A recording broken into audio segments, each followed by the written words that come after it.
ほら、ルフィ、今一緒に海賊になる仲間を探してるんだ。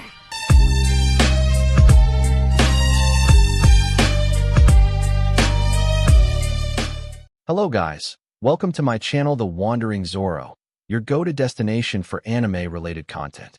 And if you're new here, don't forget to hit that subscribe button and turn on notifications so you never miss out on our latest videos. In today's video, we're going to be diving into part 1 of the series. So be sure to stick around until the end, and let's get started. Quirks. They've always been a fascination for me, not because I don't understand them, but because I've never had one.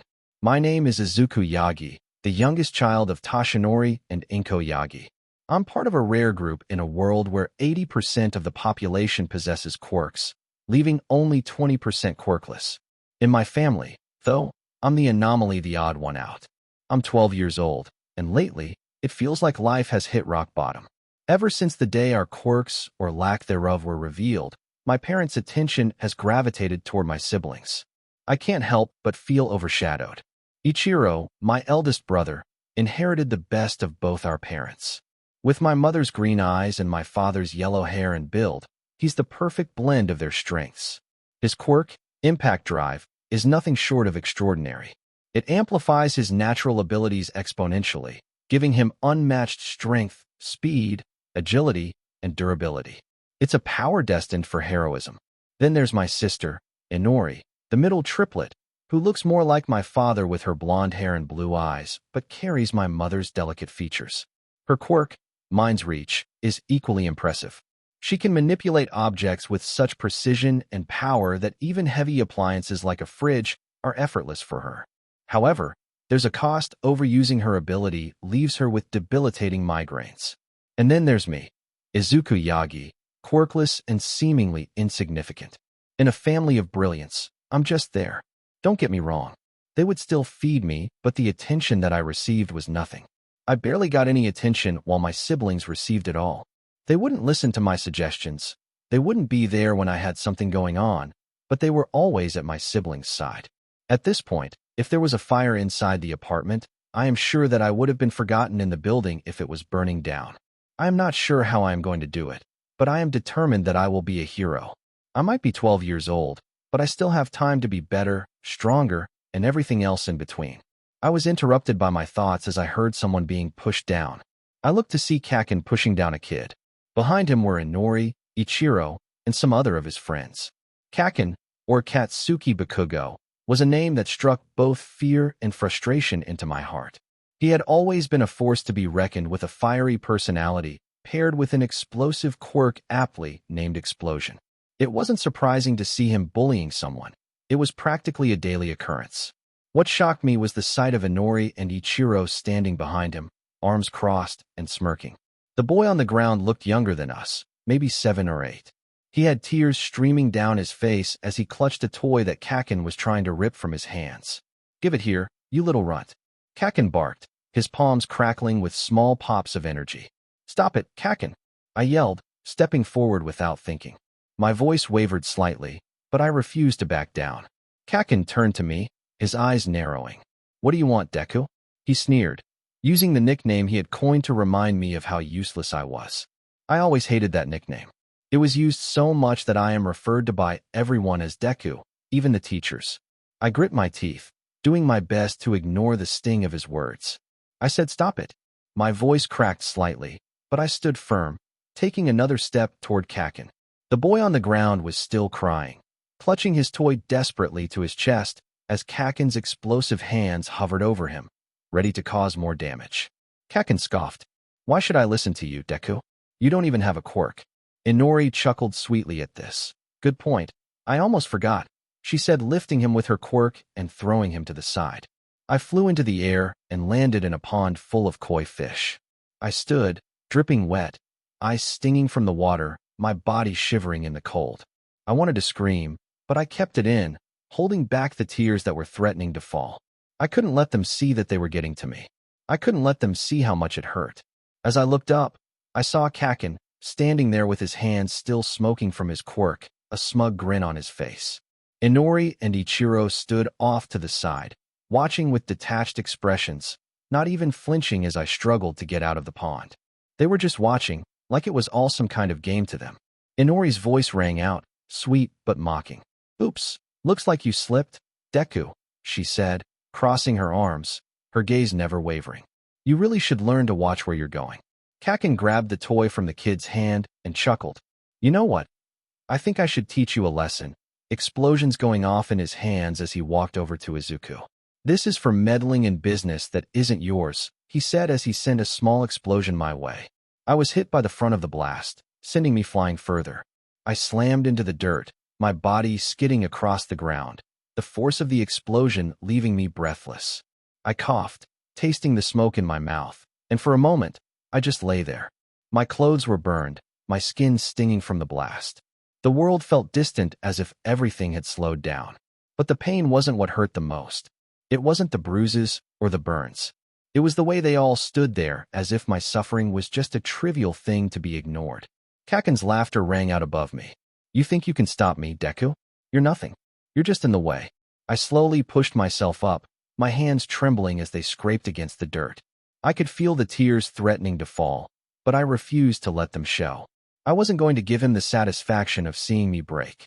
You're not the boss of me, Kakin, I muttered, my voice hoarse but firm. You don't get to decide what I can do or who I am. Kakin paused, his smug grin faltering for a split second. But then, he just scoffed and took a step closer, the sound of his explosions echoing with every movement. I don't need to decide anything for you, Deku. You've already decided. You're nothing but a quirkless loser who doesn't even have the guts to fight back. You think you can be a hero? His voice was dripping with disdain. You're a joke. Yeah, little bro, quirks make the hero. Look at All Might, Endeavor, and many others. They are who they are because of quirks. The three of us will likely be in the top 10 in the next decade or so.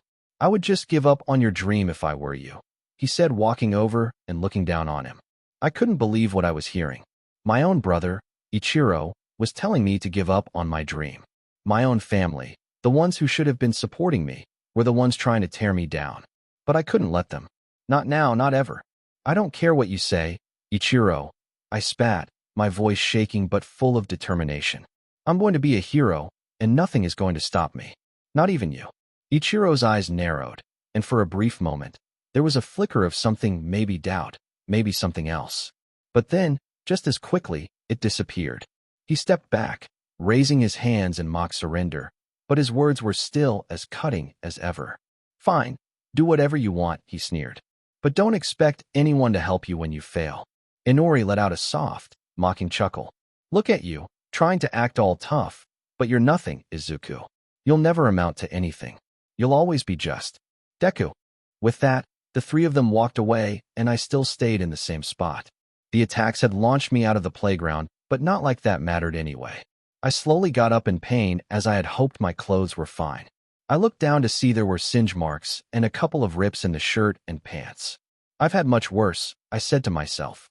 I started to make my way home as there was nothing else to do. As I limped home, the sting of their words echoed in my mind. Quirkless, useless, Deku. The same insults, the same mocking tone. They had always treated me this way, as if I was invisible, as if I didn't even matter. But today, it hurt more than ever. Ichiro, Inori, Kakin, they were all so sure that I would never amount to anything. It felt like they had already decided my future for me, like I was nothing more than a shadow in their lives. But deep down, I knew they were wrong. I couldn't explain it, not to them or even to myself, but something inside of me kept telling me that I wasn't done yet. That despite everything, I had the power to change my fate. It wasn't going to be easy, and it wasn't going to happen overnight. But if I could just keep pushing, keep fighting, then maybe, just maybe, I would prove them all wrong. I made my way through the familiar streets of our neighborhood, my mind drifting to thoughts of heroes. All Might, Endeavor, the countless others who had shaped the world with their quirks. They all had something I didn't. They had power, strength, and abilities that made them stand out. But none of them had a dream like mine. None of them had the determination to become a hero despite the odds stacked against them. I wanted to be like them.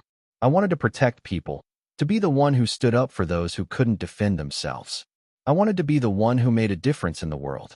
I just needed heart. I just needed to keep going, no matter what.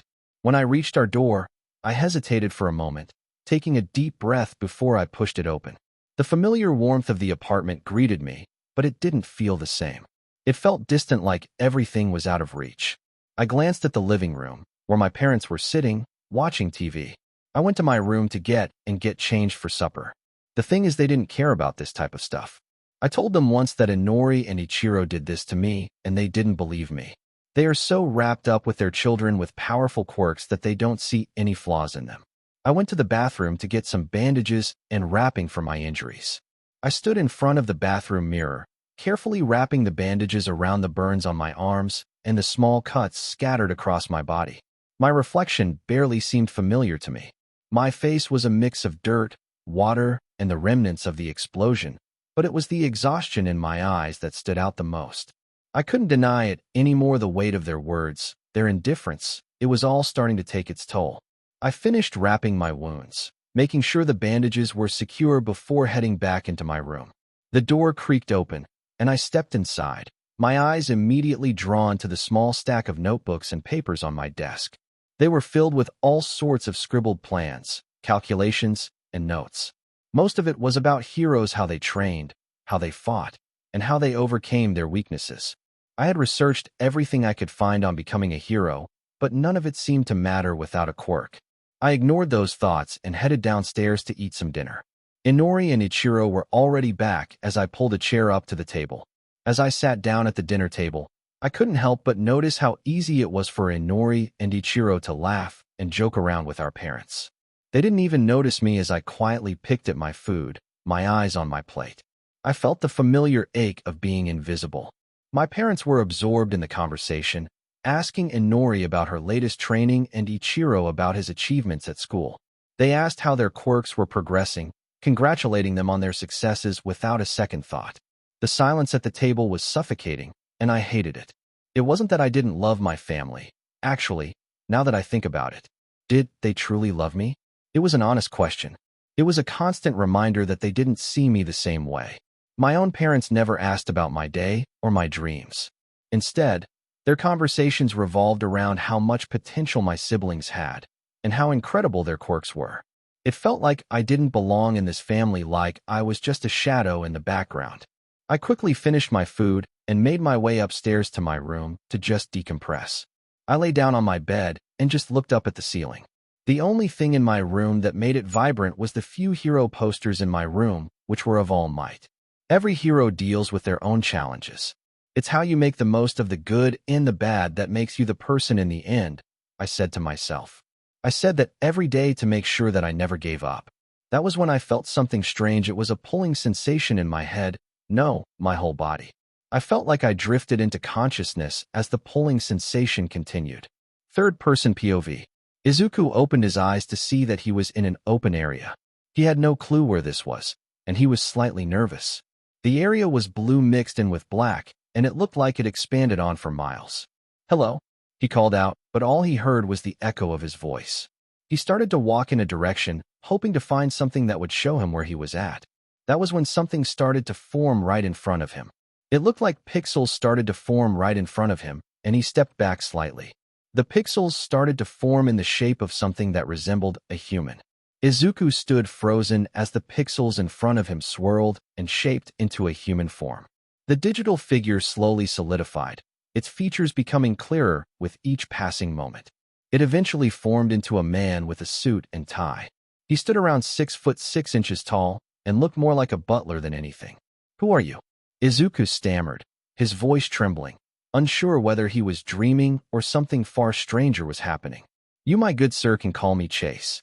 My full name is Cognitive Human Assistance and Systematic Engine, but please call me Chase," he said in a British accent. Izuku stood there, his heart pounding in his chest. The figure in front of him was surreal, an entirely digital being that looked as if it had stepped out of a futuristic movie. The man, or whatever this entity was, smiled politely, but there was something unsettling about the whole situation. His polished suit and tie, his smooth features, all made him look like something out of a virtual reality simulation. "Chase," Izuku repeated, still processing the situation. "What is this place?" Chase tilted his head slightly, his expression unreadable. "This place, my dear Izuku, is a space between what I like to call mind space. Think of it as if we are in your head, and before you ask, you are currently sleeping, he said, projecting an image of himself on his bed. But what is this? He said, looking around. This is your quirk, my dear boy, he said, showing him the empty space. Your quirk is called synthesis. You can create quirks, to put it simply, as he snapped his fingers. It is a matter of seconds.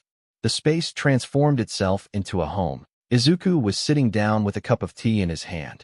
Izuku sat there, completely bewildered, his fingers trembling around the cup of tea that appeared in his hands. The warmth from the drink didn't do much to calm his nerves as the surreal nature of the situation continued to unfold before him. The room around him looked cozy and familiar, a strange mix of comfort and disorientation.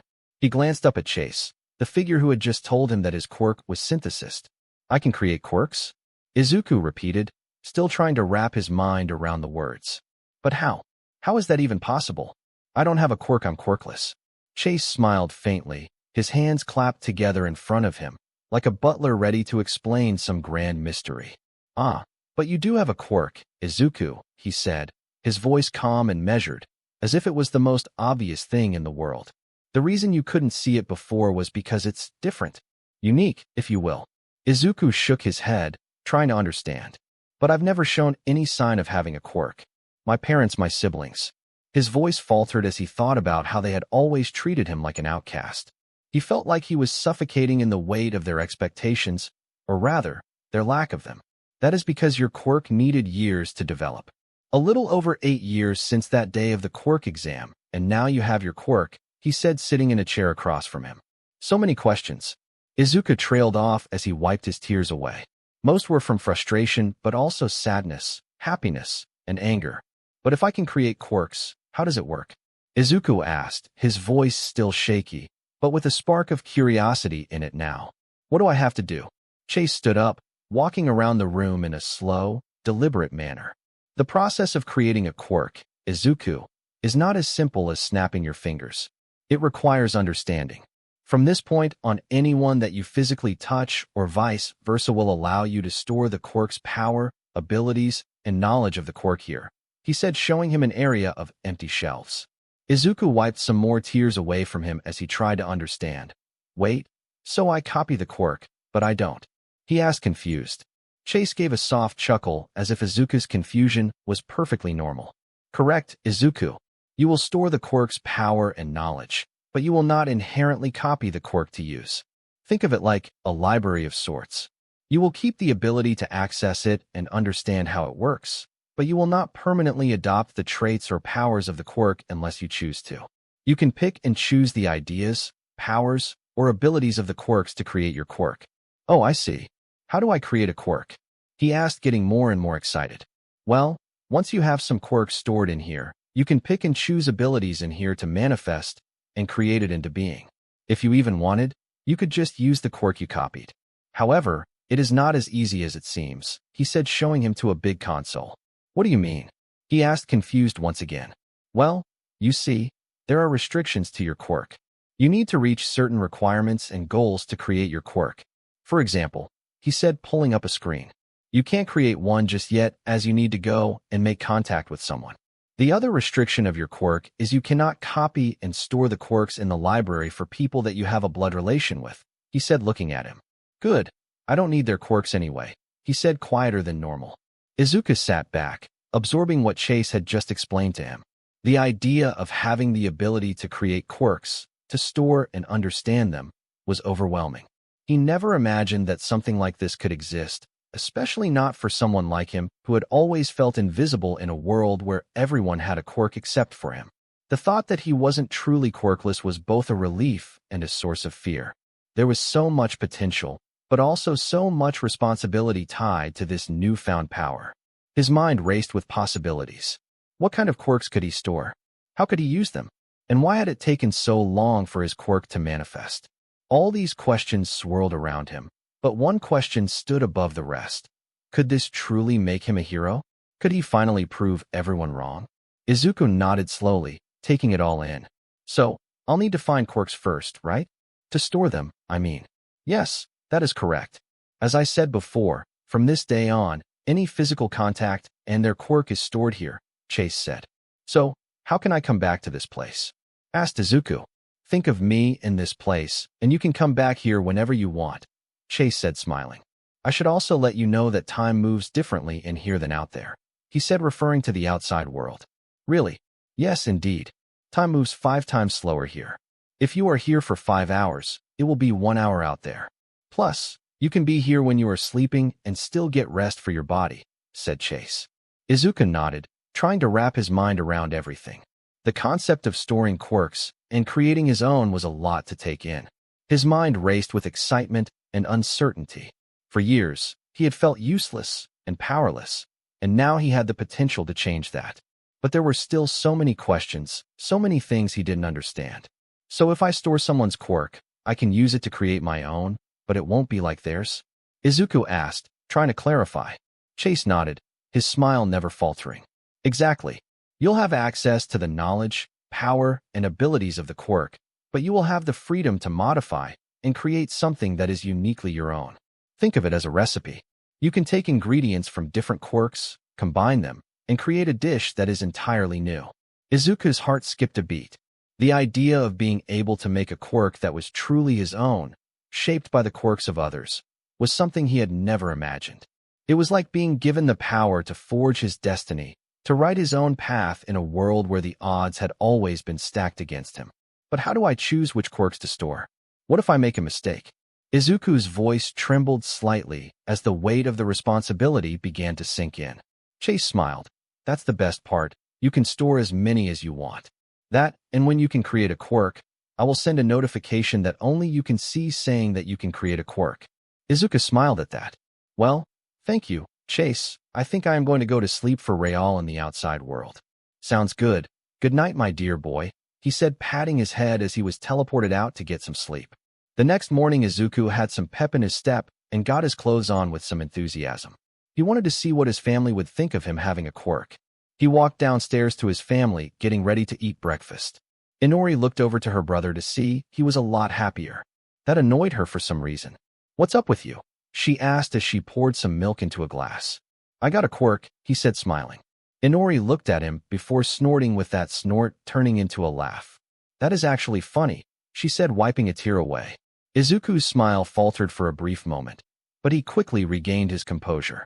He had spent so many years longing for a quirk, a chance to prove himself, and now he finally had it. But hearing Inori's mockery stung. She always had a sharp tongue, and no matter what he did, it seemed like she was never going to take him seriously. Really? Inori scoffed, her eyes narrowing. And how are you going to prove that? You can barely get through a normal day without being a laughingstock. Do you really think you're special now? I didn't say I was special, he said, clenching his fist slightly. Inori used her powers to move the milk back to the fridge, and she still chuckled. Yeah, sure, I got to tell everyone this, as she went to the living room. Hey Mom, Dad, Ichiro, Izuku said he has a quirk, she said, still chuckling slightly. Ichiro started to laugh while Inko and Toshinori looked at him confused. His father set down his coffee cup, his brows furrowed. Are you sure you're not just imagining things? You're quirkless. Everyone knows that. This isn't something you can just change overnight. Remember your quirk exam? You were one of the only kids in your class who didn't even show a spark of power. It's just impossible. Izuku's hands tightened into fists, the sting of rejection sharp and familiar. He had spent years trying to ignore the shame of being quirkless, watching everyone around him grow stronger while he remained powerless. But now, with this new power, he thought he could finally show them that he was worth something. But here they were, dismissing him before he even had a chance to explain. I'm not imagining things. Izuku's voice cracked as he tried to hold his ground. Izuku, honey, this isn't funny. If this is your idea of a joke, then you need to stop, said Inko sternly. Toshinori stood up as he walked to Izuku. For some reason, he had an intimidating presence, something he never felt from him at all. Agreed. There are late bloomers, which happen about a few months after your quirk exam, but you need to stop thinking you have a quirk. It's been years, so you will likely never get one, he said, glaring at him. Izuku stood frozen, his heart pounding in his chest. The weight of his father's words crashed down on him, and all the excitement he had felt moments ago seemed to fade into the background. He wanted to argue, to shout that he wasn't lying, but the coldness in Toshinori's voice made him hesitate. I'm not lying. Izuku's voice cracked with the desperation he had been holding back for years. I really do have a quirk now. It's not a joke. His fists were clenched so tightly his knuckles turned white. Ichiro rolled his eyes, clearly enjoying the show. You're quirkless, Izuku. You always have been. Don't get your hopes up, he said, his voice dripping with sarcasm. Toshinori sighed as he placed his hand on his shoulder. That is enough. We've had enough stress as it is that you never had a quirk, and we don't need this. This is like you having that dream to be a hero. You can't do it if you don't have a quirk. You would be much better off being a firefighter, policeman, or doctor. Now get going to school, he said sternly as he walked to the bathroom before he had to leave for work. Annoyed, tired, and sad, he grabbed his backpack and walked out the door. By the time Izuku arrived at school, his heart was still heavy, but he carried a sense of determination that he hadn't felt before. He knew that he wasn't truly quirkless, and that knowledge gave him power that no one could take away. He walked through the gates, his eyes focused ahead. He could hear the usual chatter of his classmates, the sounds of laughter, the clatter of lockers being slammed shut. But none of it seemed to reach him. All he could think about was how to prove them wrong, how to show them that he wasn't the useless, powerless boy they thought he was. Classes went by normal until it was lunchtime. Izuku made his way to lunch just like normal when someone pulled out the door to the outside and dragged him behind it. Judging by the grip, he knew who it was. He was soon thrown down and looked up to see who it was. Oi, Deku, growled Bakugo. Izuku scrambled to push himself off the ground, his palms stinging from the impact with the pavement. He looked up to see Bakugo standing over him, his usual scowl painted across his face. Kaken, what do you want? Izuku stammered, trying to hold his ground, but his voice wavered. He had hoped that things would be different now that he had a quirk, but he had no idea how to face Bakugo in this new reality. The last thing he wanted was another confrontation with the person who had always belittled him. Bakugo sneered, crossing his arms over his chest. You think you can just go around saying you've got a quirk now, huh? After all these years of being useless? You think you're suddenly going to be some kind of hero? His voice was thick with disdain, and his eyes burned with the usual intensity. Yes, was all he said as he was punched in the face. That's nonsense, he yelled as he grabbed him by his hair. Izuku winced as Bakugo's grip tightened on his hair, pulling his head back painfully. His vision swam for a moment as the pain from the punch throbbed in his cheek, but the sting didn't deter him. The fire burning in his chest, the new power that he felt within himself, kept him from feeling completely defeated. I'm not lying, Kaken. Izuku gasped, struggling to free himself from the tight hold. I really do have a quirk now. Bakugo's eyes narrowed, and his lips curled into a snarl. Quit spouting that, Deku. With a brutal twist of his wrist, he slammed Izuku's head against the ground, sending another shockwave of pain through Izuku's skull. You're still quirkless. You're just pretending to be something you're not. You've always been useless, and that's not going to change because you say you've got a quirk now. You've been quirkless for years, Deku. Don't you dare try to pretend now like you're something special. Izuku stopped resisting as Bakugo hit once more for good measure. I don't want to ever hear you talking about that thing again, you liar, he said, stomping away from him. Izuku lay on the ground, his face stinging from the brutal punches and his head spinning from the impact. His vision blurred, and he could feel the vital fluid trickling from a cut on his lip. He barely had the strength to lift his head, but something deep inside him kept him from staying down. Even as Bakugo's harsh words echoed in his mind, a fire ignited in his chest, fueled by something more than the pain. He gritted his teeth and pushed himself up, shaking as he did so. His body felt like it was on fire, but not in the way Bakugo had intended. He could feel the surge of energy within him, the quirk that he knew he had, the one he wasn't imagining, wasn't lying about. Bakugo's taunts and physical punishment only made him more determined to prove himself. That didn't feel good, he said as he leaned against the brick wall for support. Whatever. Looks like I am going to miss lunch again, he said as he made his way to class. He made it with a few minutes to spare as he sat down in his usual seat, bruises already starting to form. He didn't care right now. He understands where they were coming from by not believing him that he didn't have a quirk, but they could at least listen to him. The rest of his day was about as pretty normal as it could get, but he was a bit fascinated about something. When he was walking home, something appeared to be in his eye or something, but an image or a screen of sorts appeared in front of him. Achievement complete. Collect and store 10 quirks in the library. Reward. one quirk creation available. This made Izuku excited as he started to make his way home. Faster. He wanted to get back into the mind space to work on Quirk. He had wondered about many things such as how many quirks he could make and use. He wanted to get some quirks stored up, so he acted like he was bumping into people accidentally when he traversed the halls of the school. Some resulted in nothing when others were throwing punches at him. He ran to his room not even to see his mom, as he was sure she wasn't there. He threw his stuff down and started to think about mind space before eventually he was pulled back in. He was welcomed to the sight of Chase as he was smiling down at him. "I see you are excited, sir. Shall we have some tea and see what quirks you have stored up?" he said, forming the rooms for Izuku to use. "We shall." "Chase," he said excitedly. Chase, ever the calm and patient guide, gestured to the center of the room, where a large, glowing screen materialized. It hovered in the air, flickering with different hues as it displayed an intricate list of quirks Izuku had collected. The screen was organized like a library catalog, each quirk listed with a brief description and a button next to it that Izuku could tap to access more detailed information.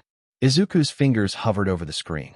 The potential to shape these quirks into something entirely his own was thrilling. The idea of being able to combine and manipulate powers was like nothing he had ever dreamed of. His eyes moved from one quirk to another, eager to explore what each one could offer. "Shall we start from the beginning?" Chase asked, his voice gentle and encouraging. Izuku nodded, his excitement palpable. "Yes, please." "So, for the first quirk, we have Explosion, belonging to a Katsuki Bakugo," said Chase. An image of Bakugo came up on the screen, and Izuku frowned slightly.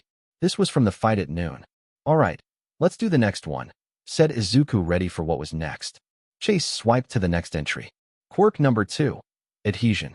The user can adhere to surfaces with their hands and feet. Simple, yet versatile.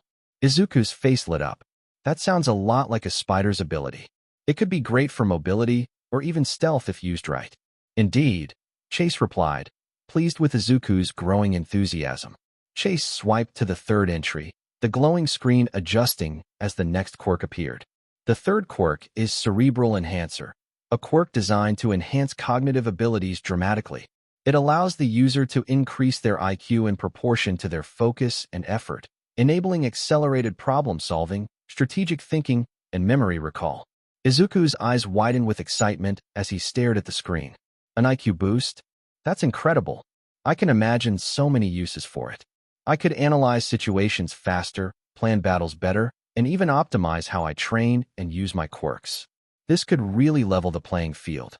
Chase nodded, his smile calm but proud. "Exactly, sir. It has limitations, of course. While it can elevate your intelligence significantly, it also places a great demand on your mental energy.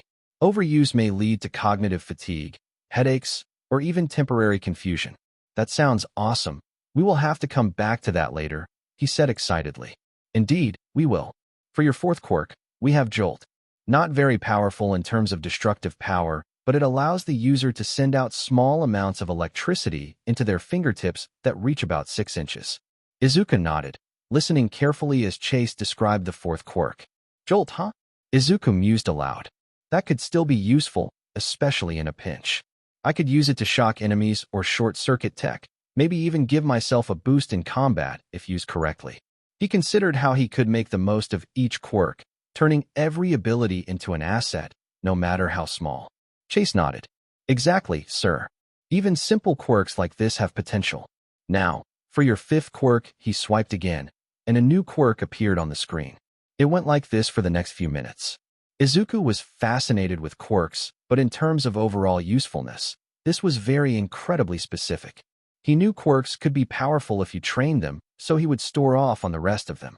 Chase smiled at all of these quirks.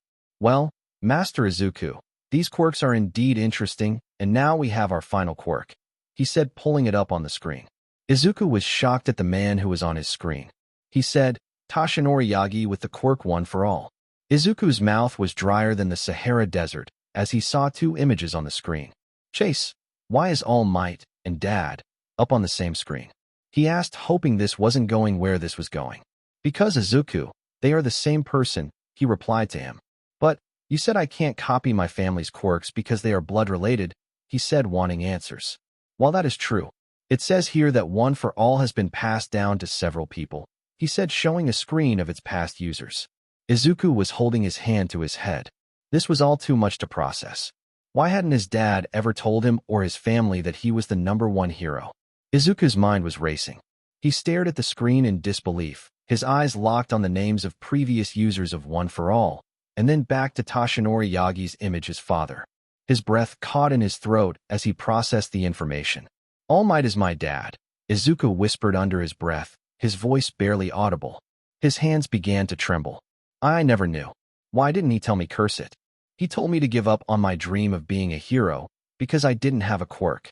But he had one right here, something he was able to pass down the whole time, and he didn't even look my way to want to help me on my path to becoming a hero, he said as tears were falling down his face.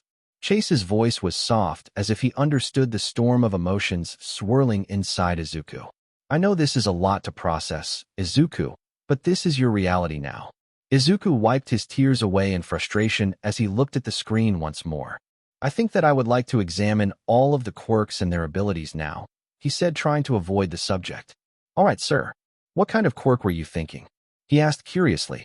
Izuku wiped away a few more tears as he looked at the screen. I was thinking something along the lines of an IQ quirk similar to the one earlier.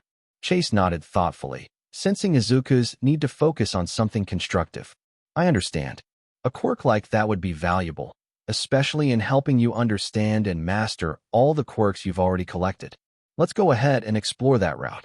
The glowing screen flickered as Chase made a few adjustments. The list of quirks expanded, and the focus shifted to the Cerebral Enhancer quirk. A new window opened with a more detailed breakdown of its abilities. So, we already know what it does.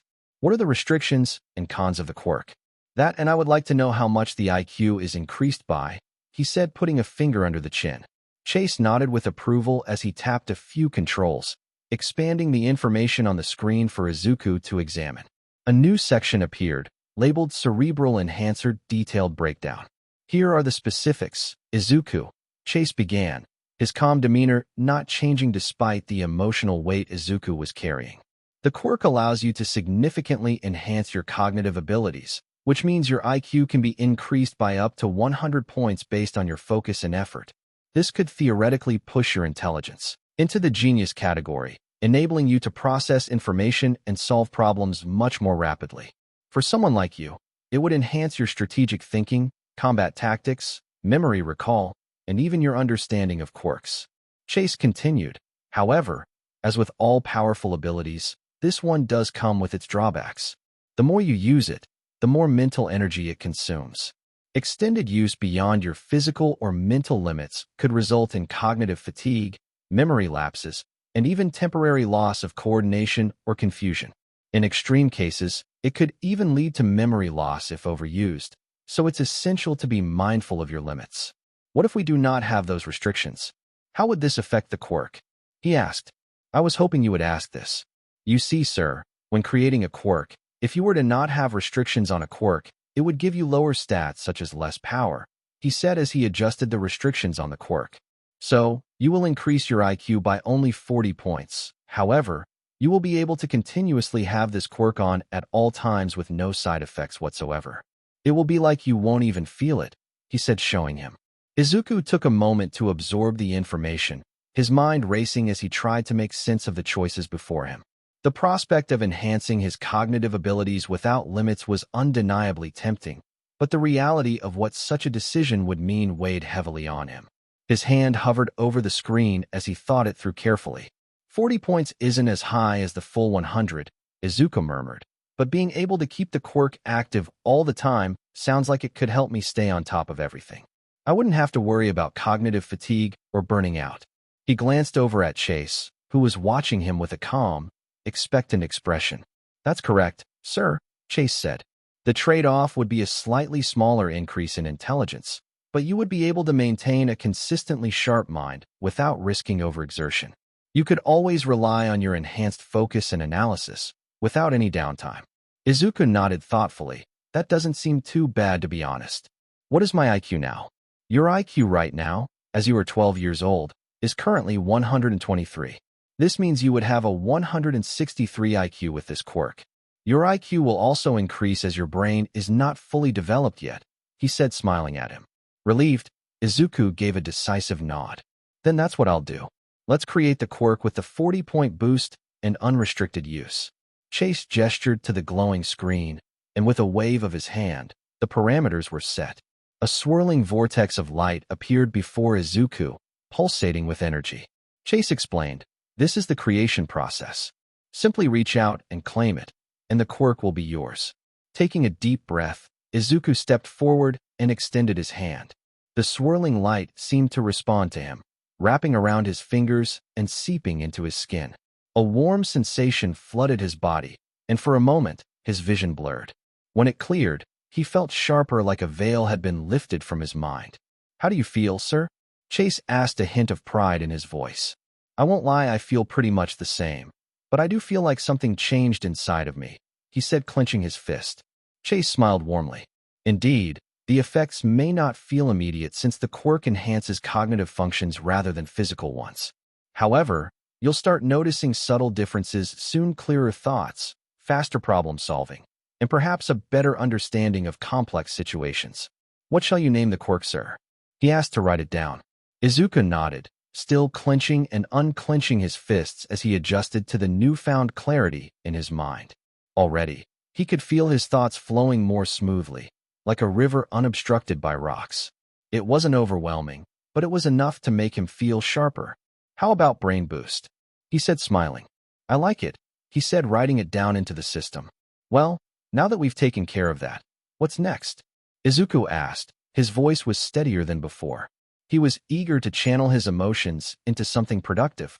The revelation about his father still weighed heavily on him, but right now, he needed focus. "Rest. I believe you still have dinner to attend to, and after that, we can go over what." Chase smiled warmly. Indeed, the effects may not feel immediate since the quirk enhances cognitive functions rather than physical ones. However, you'll start noticing subtle differences soon: clearer thoughts, faster problem solving, and perhaps a better understanding of complex situations. Izuku nodded, still clenching and unclenching his fists as he adjusted to the newfound clarity in his mind. Already, he could feel his thoughts flowing more smoothly, like a river unobstructed by rocks.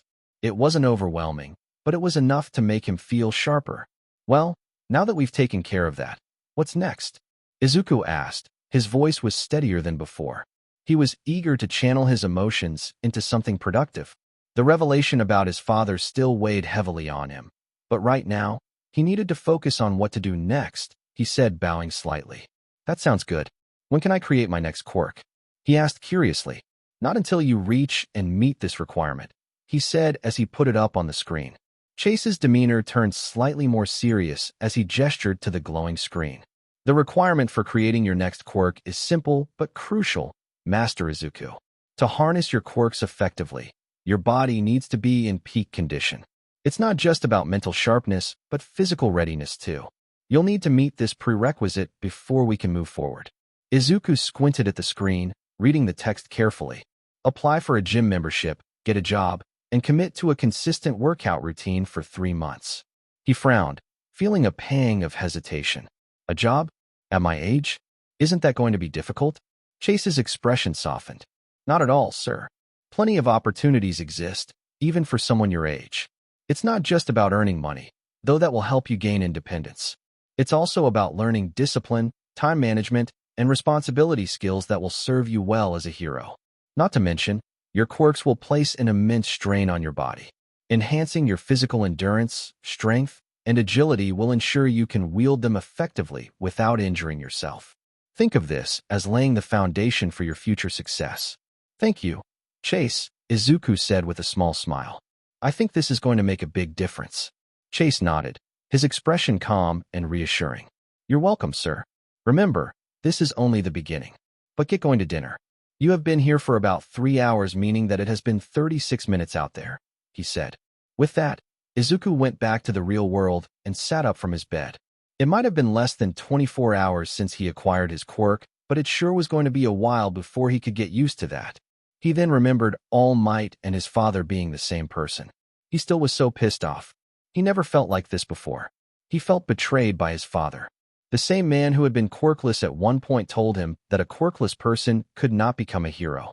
What an idiot. He made it downstairs to see his family were just sitting down to eat as his mom was dishing up food for herself. He sat down and slowly got his food. Inori and Ichiro started to talk about their day. Izuku was staring at his father, not with a glare, but with a calculating, cold intensity that unsettled even him. It was the look of someone who was assessing every action, every word, and every possible motive. All Might his father, Toshinori Yagi noticed the look but chose to ignore it, engaging in light-hearted conversation with Inori and Ichiro instead. His siblings' laughter echoed in the dining room, but to Izuku, it sounded distant.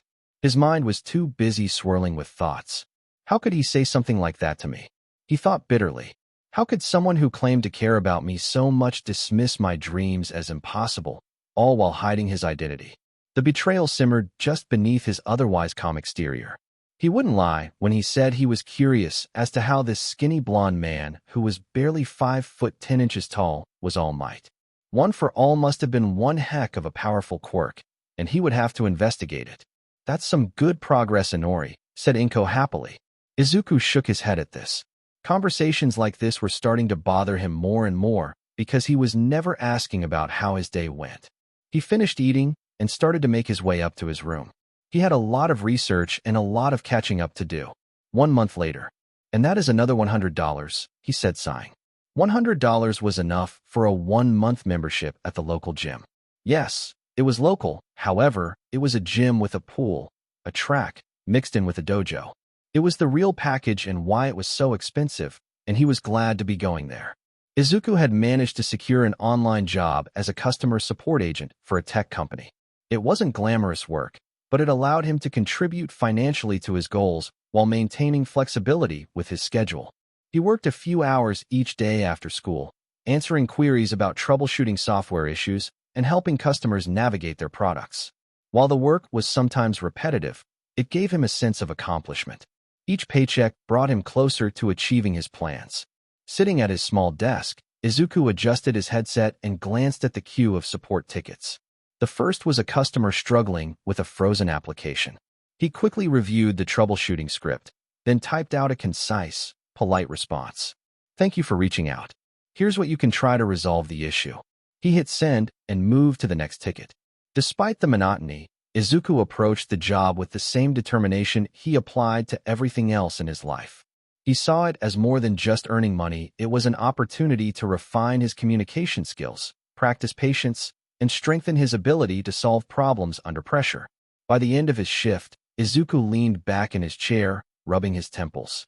It wasn't the most physically demanding work, but staying focused for hours on end was draining in its own way. Still, when he looked at the total earnings in his online account, he felt a swollen feeling of pride. It wasn't just about the money, it was proof of his growing independence. He had created a schedule with Chase with the best interest in mind, and good God, did it look like hell. 4 a.m. wake up. 4:30 a.m. 7 a.m. first gym workout. 8 a.m. 3 p.m. school. 3 p.m. 6 p.m. work. 6 p.m. 6:15 p.m. dinner. 6:45 p.m. 10 p.m. second gym workout. 10:30 bed and mind space studying. Would it be hard? Yes. Was he willing to do it? Absolutely. Izuku sat on his bed, staring at the schedule Chase had meticulously crafted. It was rigorous, but it aligned with his goals. If he wanted to become a hero despite the odds stacked against him, he needed to push beyond his limits. He read through it again, committing it to memory before placing it carefully on his desk. The next morning, his alarm buzzed at 4 a.m., jolting him awake. For a split second, Izuku considered rolling over and stealing a few more moments of rest, but he quickly shook the thought away. He had made a commitment to himself, and if he started slacking now, he'd only be sabotaging his own future. Throwing on his workout clothes, he grabbed a water bottle and headed out the door. He wasted no time getting into the gym and started to get to work. He did a warm-up of 20 push-ups, sit-ups, pull-ups, and crunches, and he was ready to go. Granted, he had never really done super physical workouts, so had taken some baby steps. The gym was relatively quiet at this early hour, save for a few other dedicated individuals. Izuku began on the treadmill, setting a moderate pace. His legs burned within the first few minutes, but he reminded himself of why he was doing this. Heroes don't quit. If I can't push past this, how will I ever keep up with villains in the field? After 20 minutes on the treadmill, he transitioned to weight training. Chase had given him a beginner's guide to proper form and manageable weights to avoid injury. Izuku started with dumbbell curls and bench presses, his arms trembling slightly under the unfamiliar strain.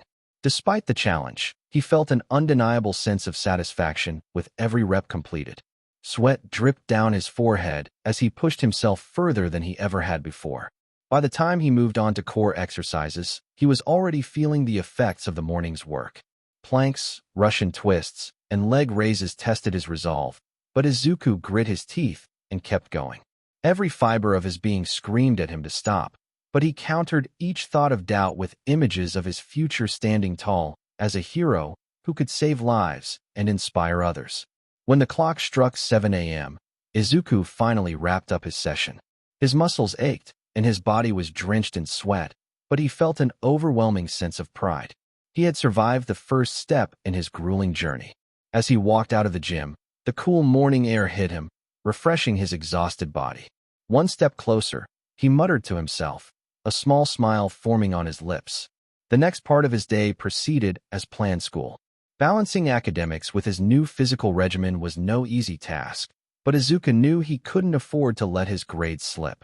He paid close attention in class, furiously taking notes and mentally organizing his study schedule for the evening. Every now and then, his classmates would notice his slightly tired expression, but none of them commented on it. By the time school ended, he felt drained but kept his focus sharp. After all, he still had work to do. Logging into his customer support job from his bedroom, Izuku handled each ticket with the same meticulous care as before.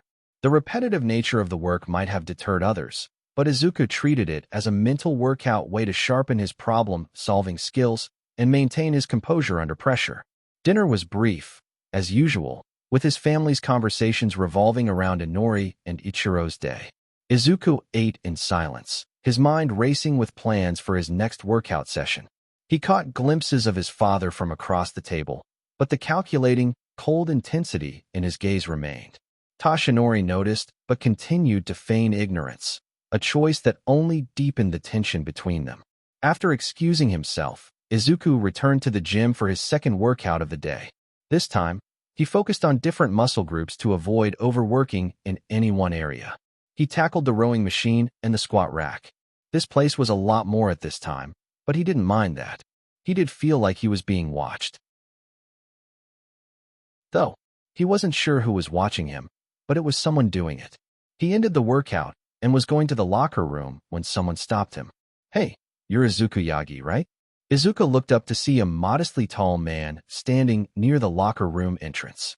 His hair was dark brown, a little messy, but it looked like it had been styled intentionally, with streaks of gray peeking through the edges. He wore a black long sleeve and sweatpants, his body showing signs of experience with physical activity muscles not overly bulky but lean and well-defined, a clear indication of someone who had spent years in training. His face was weathered, perhaps by time, but there was something about his presence that commanded respect. "Yeah, that's me," Izuku replied, his exhaustion making his voice slightly strained. "Is there something I can help you with?" The man gave him a friendly, knowing smile, though there was an underlying seriousness in his eyes. "I've been watching you for a while. You've been coming in here pretty regularly. Most people would burn out by now, but you've got something about you. Discipline. Dedication." Izuku blinked in surprise, wiping the sweat from his forehead as he shifted his weight nervously. He wasn't used to strangers noticing him like that. I'm just trying to get better. For my goals, you know. This is my schedule," he said, showing him. The man nodded pleasantly. Yes, I know you are and can see that clearly, but I should introduce myself. My name is Daichi Arai," the man said, extending his hand. Izuku hesitated for a moment before shaking it, feeling the firm grip of someone who had clearly spent years honing their strength. "I own the dojo that's attached to the fitness center here," Daichi Arai said, gesturing toward the far end of the gym where the dojo's sliding wooden doors stood. "I couldn't help but notice your work ethic. It's not every day I see someone so young pushing themselves so hard. You remind me of someone I used to know." Izuku looked at Daichi with a mix of curiosity and apprehension. "Oh, really? Was he a hero?" Arai chuckled, the sound low and warm. Not exactly, but he had the heart of one, much like you seem to.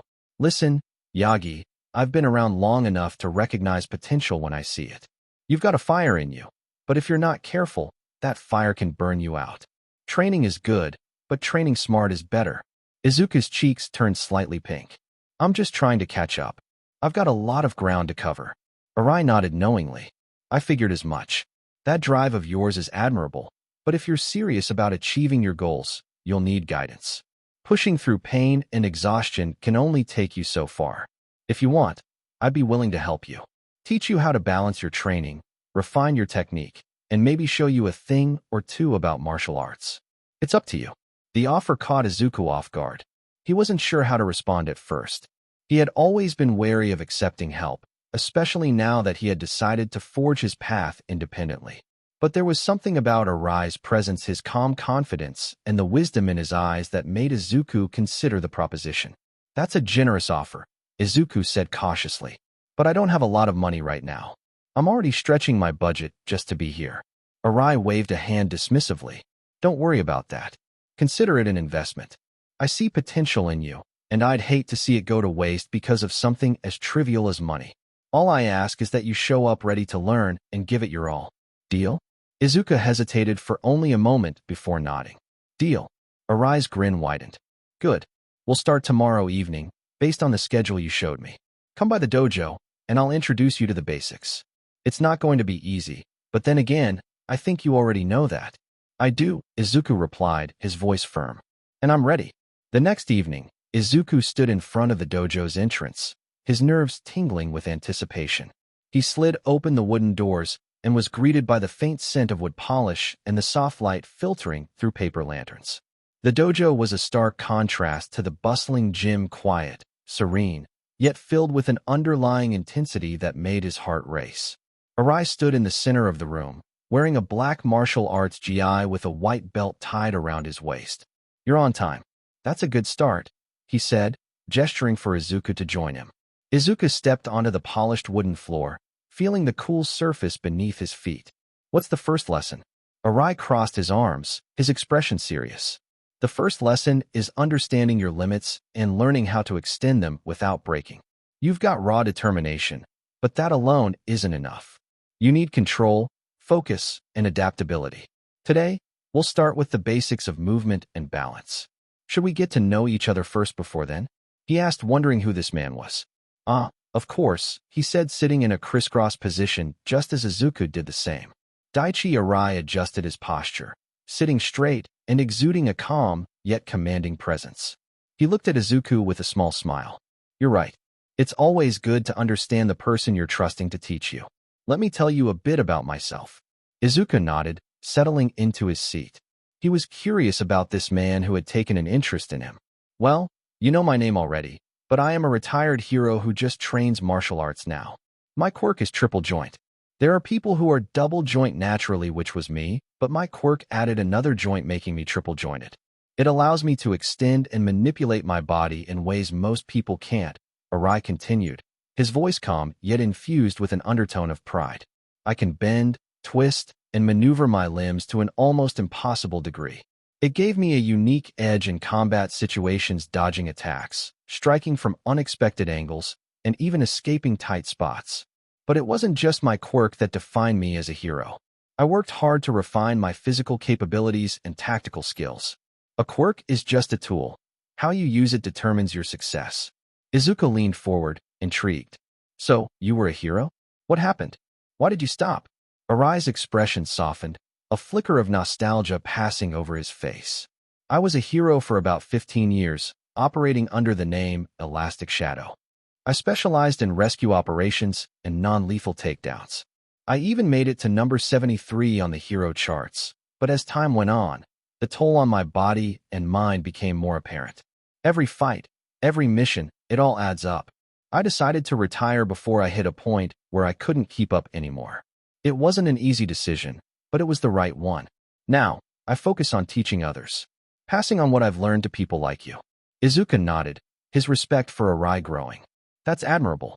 I think it's great that you're still helping people in your own way. Arai chuckled, his eyes crinkling at the edges. You remind me of myself when I was younger, hungry to prove myself, eager to learn. But let me ask you this, Yagi, why are you doing this? What's driving you to push yourself so hard? Izuku hesitated, his gaze dropping to the polished wooden floor. He took a deep breath, organizing his thoughts. I want to catch up. For a long time, I felt like I was always behind, always struggling to prove my worth. I want to change that. I want to be someone who can stand tall, someone who can protect others and make a difference. But I know I can't rely on anyone to hand me the tools to do that. I have to earn it. Arai nodded thoughtfully. His expression was unreadable, a noble goal.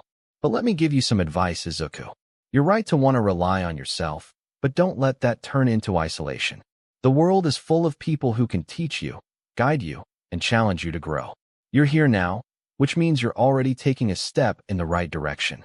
Izuku felt a wave of warmth at Arai's words. It wasn't often that someone acknowledged his efforts so directly. Thank you, Arai-sensei. I won't waste this opportunity. Arai smiled, standing up and gesturing for Izuku to follow. Good. Then let's get started. First, I'll assess your natural movement and balance. Take your shoes off and stand in the center of the mat. Izuku quickly complied, feeling the cool surface of the mat under his feet. Arai circled him, observing his posture and stance with a critical eye. Not bad, Arai said after a moment. You've got a decent foundation. That tells me you've been paying attention to your form during your workouts. But combat isn't about standing still. It's about adapting to ever-changing circumstances. Let's see how you move. Arai began by walking Izuku through a series of basic simple steps, shifts in weight, and maintaining balance while moving. Though the exercises seemed straightforward, Izuku quickly realized how much focus they required. Every step needed precision, every shift in weight demanded awareness of his center of gravity. Your movement is stiff, Arai commented after a while, his tone not unkind but firm. You're focusing too much on doing it perfectly. That's good in training, but in real scenarios, hesitation can cost you. Try to flow naturally. Don't think feel. Izuku nodded, adjusting his approach. He loosened his stance, trying to let the movements come more intuitively. It wasn't perfect, but he could already sense an improvement. Better, Arai said with a small nod. Now, let's add some complexity. The session progressed with increasingly challenging exercises. Arai introduced basic martial arts stances and transitions, emphasizing the importance of staying grounded and maintaining fluidity. He demonstrated how small adjustments in posture could make a significant difference in balance and power. Martial arts isn't just about punching and kicking, Arai explained as he demonstrated a series of sweeping motions. It's about understanding your body and how it interacts with the world around you. If you can master that, you'll find strength in even the simplest movements. By the end of the lesson, Izuku was drenched in sweat, his muscles burning from unfamiliar motions. But he felt exhilarated. Each technique, each correction, had opened his eyes to a new dimension of training. This wasn't just about building strength, it was about refining it, channeling it into something precise and effective. You did well for your first day, Arai said, clapping a hand on Izuku's shoulder. But this is only the beginning. If you want to see real progress, you'll need to commit to consistent practice. Are you ready for that? Izuku looked up at Arai, his green eyes blazing with determination. Yes, I'm ready. Arai grinned. Good. Then we'll meet here tomorrow. Rest well tonight, Yagi. You've earned it. As Izuku left the dojo, the cool evening air greeted him once more. His body ached, but his spirit felt lighter than it had been in months. For the first time in a long time, he felt like he was truly moving forward. The path ahead was still uncertain, but with Arai's guidance, he knew he wasn't walking it alone. One step closer, Izuku muttered to himself, the faintest hint of a smile playing on his lips as he disappeared into the night. He got home to everyone in bed, which was about what it was like every night since he had been doing this, which was fine with him. He went to the fridge to get some chicken and rice and walked to his room. The unique thing about Mindspace was he was still able to get a full 6 hours of sleep if he wanted to, even when he was in Mindspace, because his body was resting. Izuku collected a few quirks from the past month, and he started to see a trend with the quirks that he had stored up. Based on what he was hearing, a lot of people firmly believed that they could not be heroes with the quirks that they possessed. He had a total of 14 storage now, and most of them were not trained enough. Granted, they were simple, such as having long fingers and pulling eyes out of your socket, which was gross in his opinion, but he didn't think of a use for them yet. The kid who had the quirk Sparks was interesting though. It said that the quirk could have gotten much stronger if it was trained constantly, but the kid never did anything. It made him wonder how many people with weak quirks could be powerful if all they did was train them. His siblings or parents hadn't caught on to the fact that he was starting to train more and more, but nonetheless it still hurt that they didn't believe that he had a quirk. Now he had thought that someday if he had gotten a quirk that he would have gotten the recognition he needed from his family, but he thought life had other plans. The bullying hadn't stopped yet, and he seriously doubted that it never will, but it irked him to no end that Inori and Ichiro were still doing it to him. He had told himself constantly that there are other people who have it worse than him out there, but it was getting harder and harder to believe every day. He will admit, though, that with the training he's been doing on his body, it was starting to hurt less and less if the kids beat him up. He was grateful for that. Then there was the thing about One for All and his father being All Might. He hadn't read its profile or contents yet in Mindspace, because he was still mad at his father for not telling him or his family. He knew without a doubt that his mother knew who he was, but his siblings likely didn't know either. Now Izuku knew that his neglect could have been much worse. Granted, it sucked, but he could have been thrown out of the house and left on the streets to rot. He knew that he had a roof over his head and meals provided to him, but there was no attention whatsoever from his family, and at the end of the day, neglect is still neglect. He decided that he would push away for now because he and his siblings didn't know of his father's identity. He had finished eating the meal that he had brought from the fridge and decided to go into his mind space once more. He was still mad at his father, but he was curious to read the contents of One for All. He wanted to know what made the man so powerful that he was the #1 hero, though he was not sure if he wanted the quirk for his own. He was soon standing next to Chase as the two of them looked at the screen. Izuku held the book that said One for All on the front cover and sighed. "Let's see what we are working with," he said as he placed the book on the holder, connecting it with the screen. One for All, Chase began, reading from the screen, is a quirk born from the fusion of two abilities, one to stockpile power and another to transfer that power to others. Over generations, it has passed from wielder to wielder, growing stronger with each succession. It's a unique blend of raw strength and inherited will. Izuku's eyes widened as he absorbed the information. So it's not just strength? It carries the legacy of everyone who's ever wielded it? Exactly, Chase replied, pointing at the screen. Each user has contributed to its growth, both in power and knowledge. But it's more than just physical. It's about ideals protecting those who can't protect themselves, standing against overwhelming odds. The screen cut to show the users of One for All. Many of them were heroes Izuku had never heard of before. This explains why Dad is the strongest, if the quirk can continually stockpile power. Izuku was analyzing the quirk with fascination now because the overall potential of this quirk is amazing. If he were to implement this into the quirks that he made, they would be much more powerful and would have more use. Chase smiled as he looked at Izuku with a thoughtful expression. "I see you are thinking about adding this to your quirks," he said. "It's hard not to when you see this much power with it. But I am also pissed at my dad right now," he said, smiling at the possibilities. "You need to be careful though. If you are creating a quirk and then add the One for All's potential, then you could damage yourself from the amount of stockpiled power," he said as he generated a pot of tea for Izuku. Izuku took the cup of tea that Chase had generated for him, the warmth seeping into his hands. He took a slow sip, thinking about Chase's warning. "Yeah, I get it. I can't just dive into this without considering the consequences. But it's hard not to be excited about the potential." Chase nodded. His expression is more serious now. "It's good that you're excited, but you need to be aware of your limits. One for All may give you more power than you've ever imagined, but power is a double-edged sword," he said. "Yeah," he said as he looked at Chase. "Say, Chase, what are you?" he asked. "Think of me as an artificial intelligence to you, quirk synthesist. I am here to help you with a lot of the complexity of this quirk so that you can learn the quirks you create," he said. "That makes sense," he said, sipping some tea as he investigated the corner of the screen. He hit the screen, and it showed that they were quirks from past users of One for All. Izuku leaned in closer, his eyes scanning the screen as it displayed a list of quirks from past users of One for All. He could hardly believe what he was seeing. Each user had contributed their own unique ability to the quirk, and it seemed like each of them had made One for All even more formidable than it had been in its previous form. Some of the quirks were powers that Izuku had never even imagined could exist. It was clear that One for All was not just a simple strength-boosting quirk. It was a collection of abilities, each one adding its own flavor to the whole. He pointed to one of the quirks listed on the screen. What's this one? Float. It looks unusual. Chase's expression softened as he looked at the screen. Ah, yes. That quirk belonged to one of the former users. It allows the user to float or levitate, defying gravity. It's a quirk that pairs very well with strength, especially in battle, since the user can move freely and avoid attacks.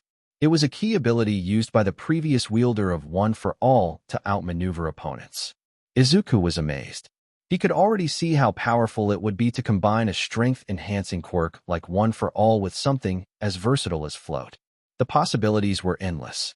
He scrolled through the rest of the quirks, each one more fascinating than the last. Black Whip, Smokescreen, Danger Sense, FA Gene, and Gear Shift.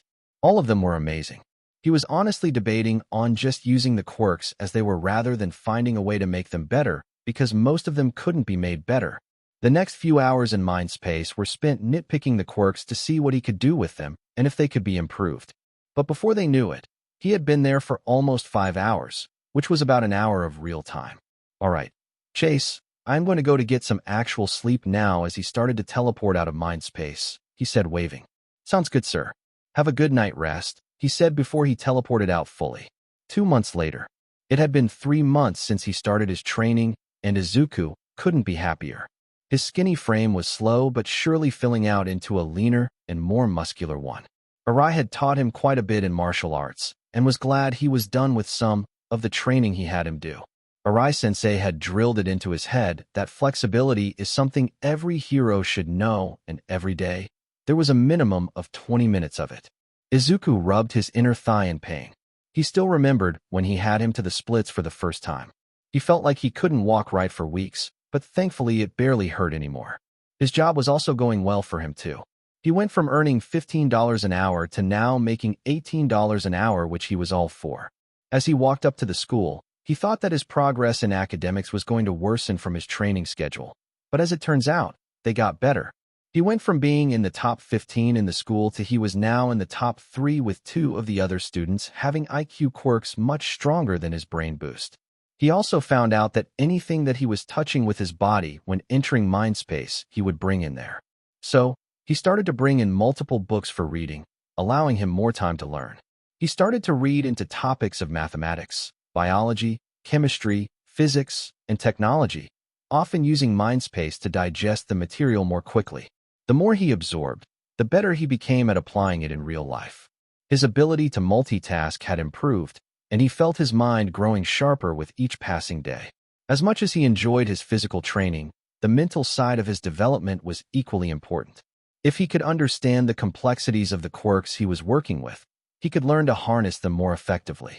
He was almost at class when he was tripped in the hallway. Izuku looked up to see it was Inori, Ichiro, and Bakugo waiting a few doors down from their class. Oops, said Bakugo, smirking. Izuku just stared at him, picked up his things, and started to walk to class when he was called out again. Don't ignore me, yelled out Bakugo. He kept his head down and continued to walk toward his class, hoping that Bakugo and the others would just let it go. Something that was getting annoying to him was this. He started to stop talking to them unless it was needed. He still told them the same thing, that he was going to be a hero every time they brought it up. As he said before, the pain was lessening from their blows, which meant that he was getting stronger. Thank God they stopped talking about how he lied about having a quirk. But Inori wasn't done. She stepped into his path, blocking his way with a smug grin on her face. What's the matter, Deku? Finally learned how to walk with your head up? She laughed, and Ichiro snickered behind her. Izuku could feel his frustration building.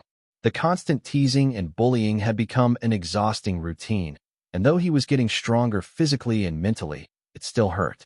He could see them, but he refused to let them see how much their words affected him. Move, Izuku muttered, his voice low but firm. Oh, you think you're tough now, huh? She said mockingly with her hands on her hips. Izuku gritted his teeth slightly and put his hand on Inori's shoulder to surprise her. With a hard push, she was shoved face first into the lockers, making a loud thud. Ichiro and Bakugo were wide-eyed at that.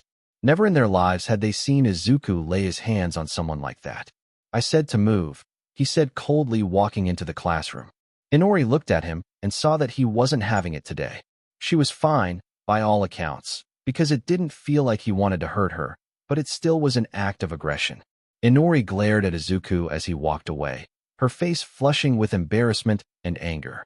She pushed herself off the lockers and stomped after him, but Ichiro grabbed her arm. "Let it go," he muttered, his eyes still wide with shock. "Let's deal with it later," he said. Inori looked at Izuku as he sat down and gritted her teeth. She would show him who he just messed with. Izuku didn't pay much attention to the event, but he knew the fact that he just pushed his sister like that meant it was starting to get to him. He didn't think much of it as the rest of the day transpired. He checked out a few more books to read from the library and started to walk out the school grounds. He just zips up his backpack when he was grabbed by the hair and thrown into the alleyway and pushed to the ground. Izuku landed hard on the rough pavement, his breath leaving him in a sharp gasp. He scrambled to get his bearings and looked up to see Bakugo, Inori, and Ichiro standing over him. The dim light of the alley cast ominous shadows across their faces, amplifying their expressions of anger and disdain. "You think you're tough now, huh, Deku?"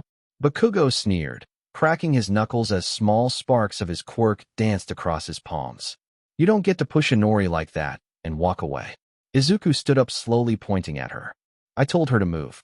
Inori gritted her teeth as she activated Mind's Reach and lifted Izuku off the ground. "You don't just get to do that to me. You need to be taught a lesson," she said, waving her hand and slamming him face first into the wall. Izuku felt his nose popped, meaning that it broke. Izuku gritted his teeth as vital fluid streamed from his nose. The pain was sharp, but it wasn't enough to deter him. Inori slammed him into the other way face, first once more breaking it more. Izuku resorted to breathing out of his nose now, but still tried to resist. Inori stopped her telekinesis and dropped him down, hitting the ground hard. Izuku tried to get up, but was in Inori's grip, once more being pinned against the wall. Ichiro walked over, smiling at him. "You know, it pisses me off thinking you get to treat her like that. I thought we were supposed to be siblings," he said, activating Impact Drive. You could see that his body was slightly enlarged as he still walked over to Izuku. Ichiro cocked his fist back, hitting Izuku on the right side of the stomach. There was another pop from his ribs as Izuku had coughed up. Izuku gritted his teeth as vital fluid dripped from his broken nose and his stomach throbbed in pain. Ichiro's punch had knocked the wind out of him, leaving him gasping as he struggled to regain his footing. But Ichiro wasn't finished. He grabbed Izuku by the collar, lifting him slightly off the ground. "You think you can just push Inori around and get away with it?" Ichiro growled, his voice low and menacing. Izuku coughed, spitting blood onto the pavement. His mind was racing, but his body was exhausted from the onslaught. Despite the pain, he managed to glare at Ichiro. "I told her to move," he rasped. Ichiro's expression twisted with anger, and he raised his fist again, hitting the wall behind him. "If you do that to our sister or anyone we see as friends, the beatdown will be worse the next time. Understand?" he asked. Izuku nodded at this, and he was dropped down. Izuku crumpled to the ground, his body screaming in protest as he struggled to breathe. His vision blurred with pain, but he clenched his fists tightly, digging his nails into his palms to keep himself grounded.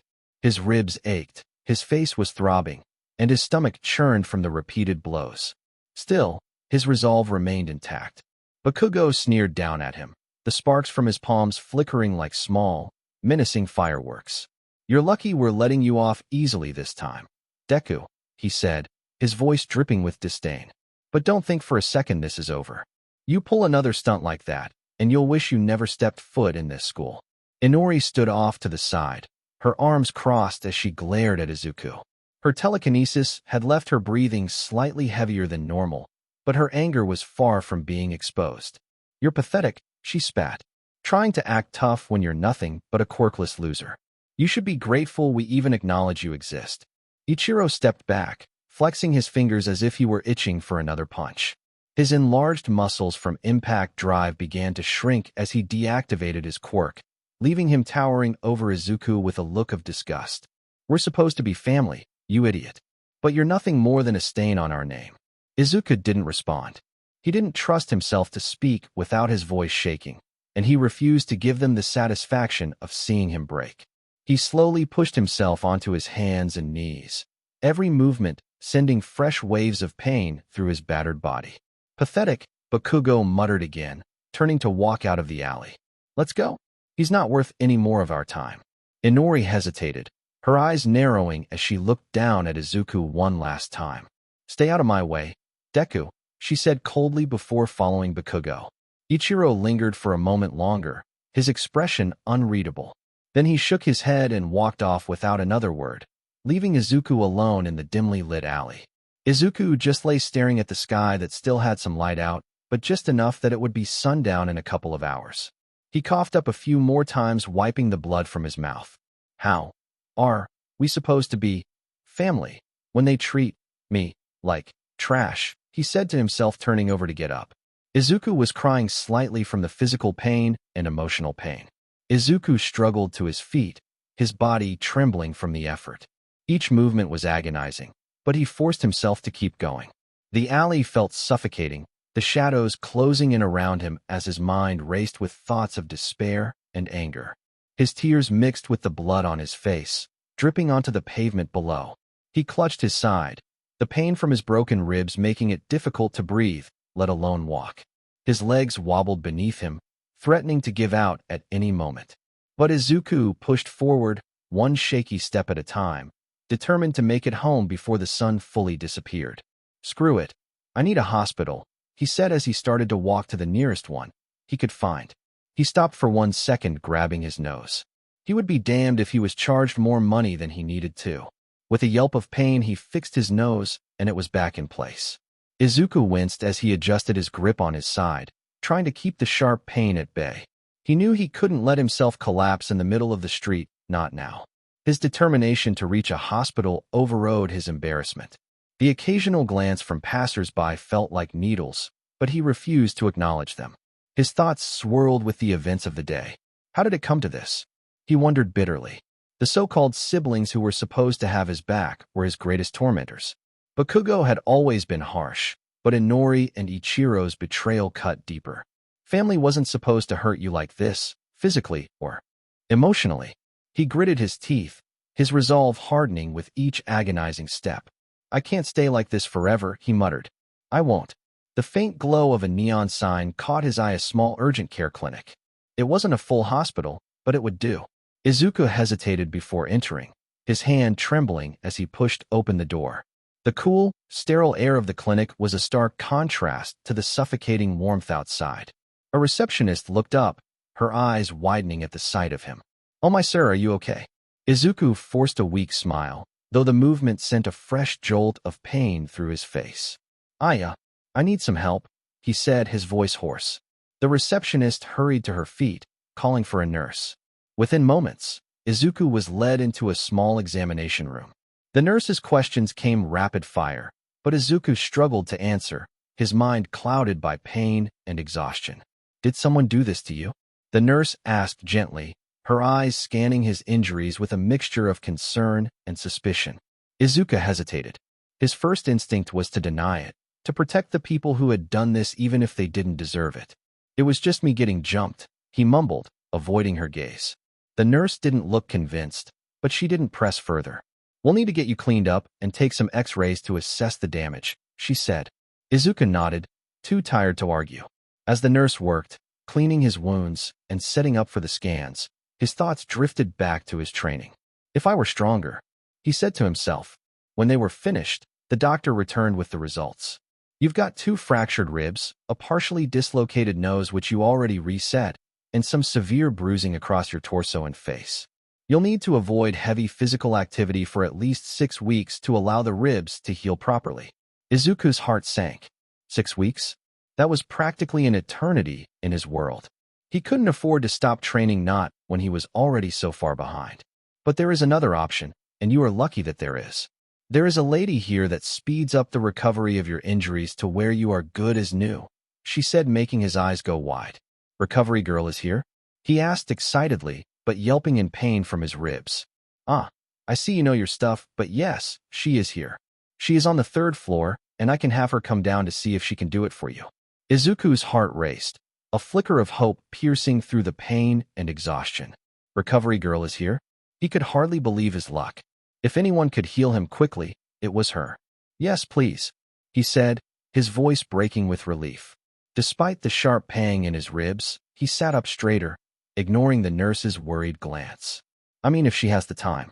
The nurse smiled softly, recognizing the spark of determination in his eyes. "I'll call her down," she said, leaving the room. Izuku slumped back against the examination table, his head spinning with possibilities. He could get back to training sooner, strengthen himself, and finally prove that he wasn't as weak as everyone thought. But beneath the optimism, doubt lingered. Would this really be enough to close the gap between him and his tormentors? A few minutes later, the door opened, and Recovery Girl entered. Her petite frame and kind smile radiated a sense of comfort, though her sharp eyes quickly assessed his injuries with a practiced gaze. "Goodness, young man, you've been through quite the ordeal," she said, shaking her head. "You're lucky you didn't puncture a lung with those ribs. Now, tell me what happened." Izuku's voice trembled as he spoke, each word strained from the pain in his chest. "I got jumped. That's all." Recovery Girl narrowed her eyes, clearly unconvinced. It seems like there's more to the story, but I won't press you if you're not ready to share. Let's focus on getting you healed up first." She stepped closer, pulling out her signature syringe-like healing device.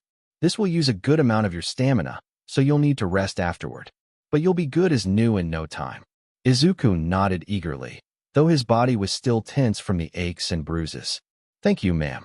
I really appreciate this." Recovery Girl smiled kindly, then leaned in to administer her quirk. As her healing energy surged through his body, Izuku winced, feeling a strange warmth spread through his injuries. The pain began to dull, replaced by an odd but welcome fatigue. Within moments, his ribs felt as though they'd never been fractured, and the soreness in his muscles had vanished.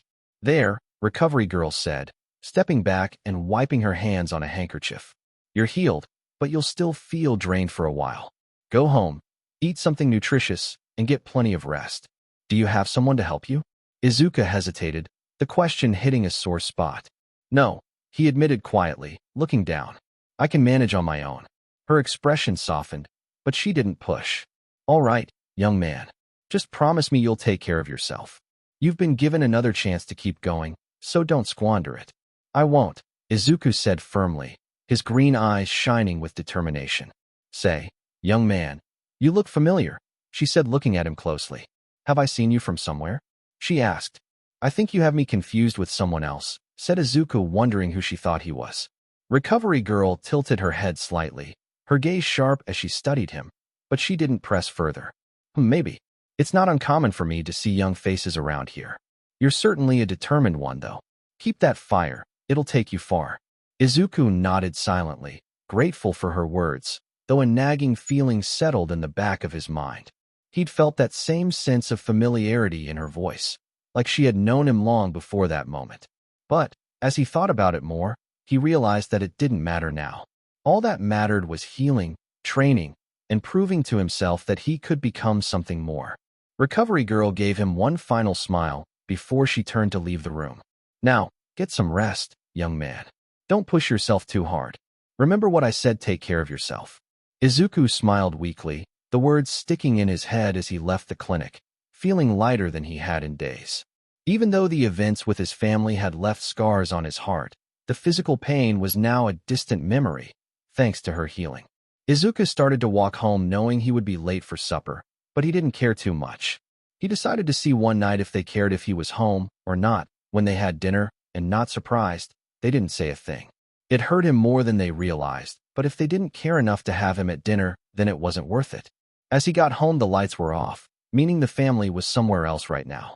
He walked into his room, where he had gotten 2 notifications on a screen that only he could see in front of him. Achievement complete.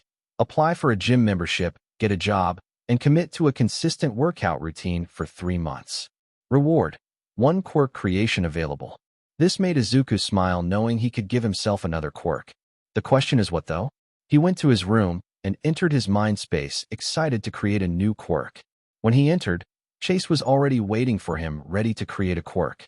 "Here is your tea, sir," he said, handing it to him. "Thank you, Chase. Now let us get ready to design my quirk," he said happily. "Right away, sir," he said, hitting a few. Buttons on the panel changing his screen. Here it is, sir. Right now, you have a total of 46 quirks stored in the library. Have you thought about what type of quirk you would like to make? He asked.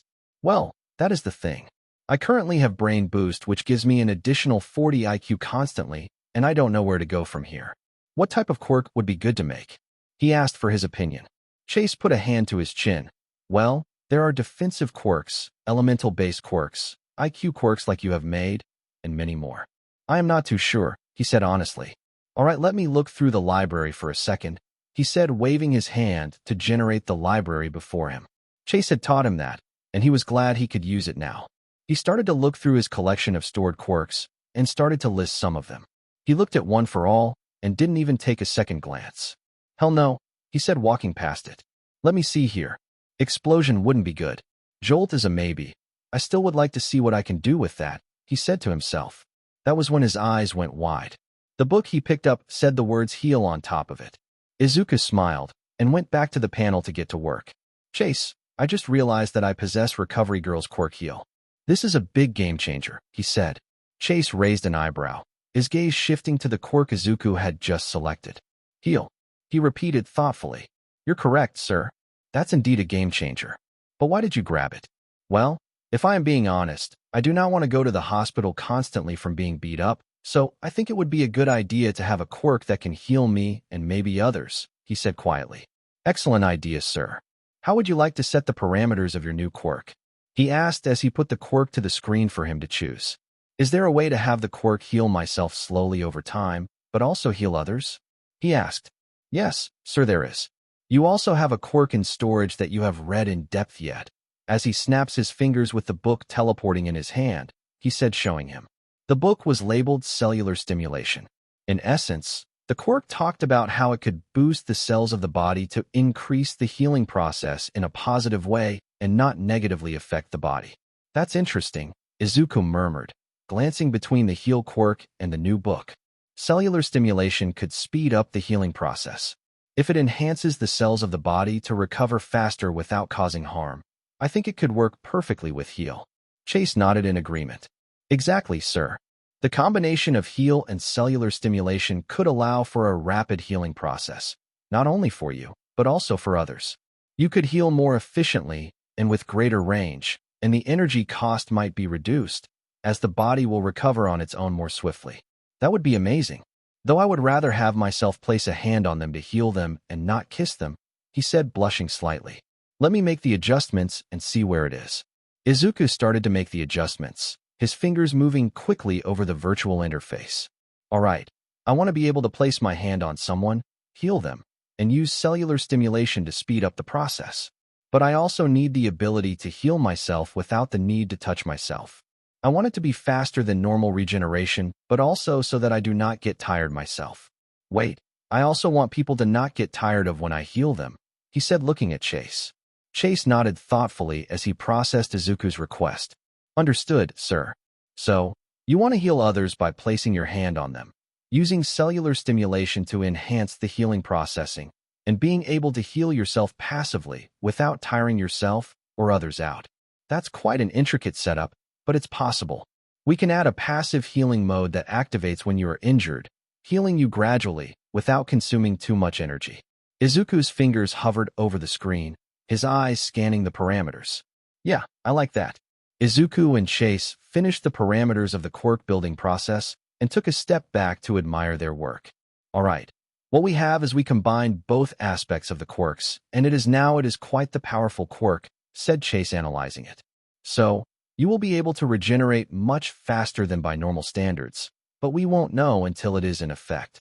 You will also be able to heal others without draining their stamina like Recovery Girl does, but it is much slower and weaker because you are also healing yourself.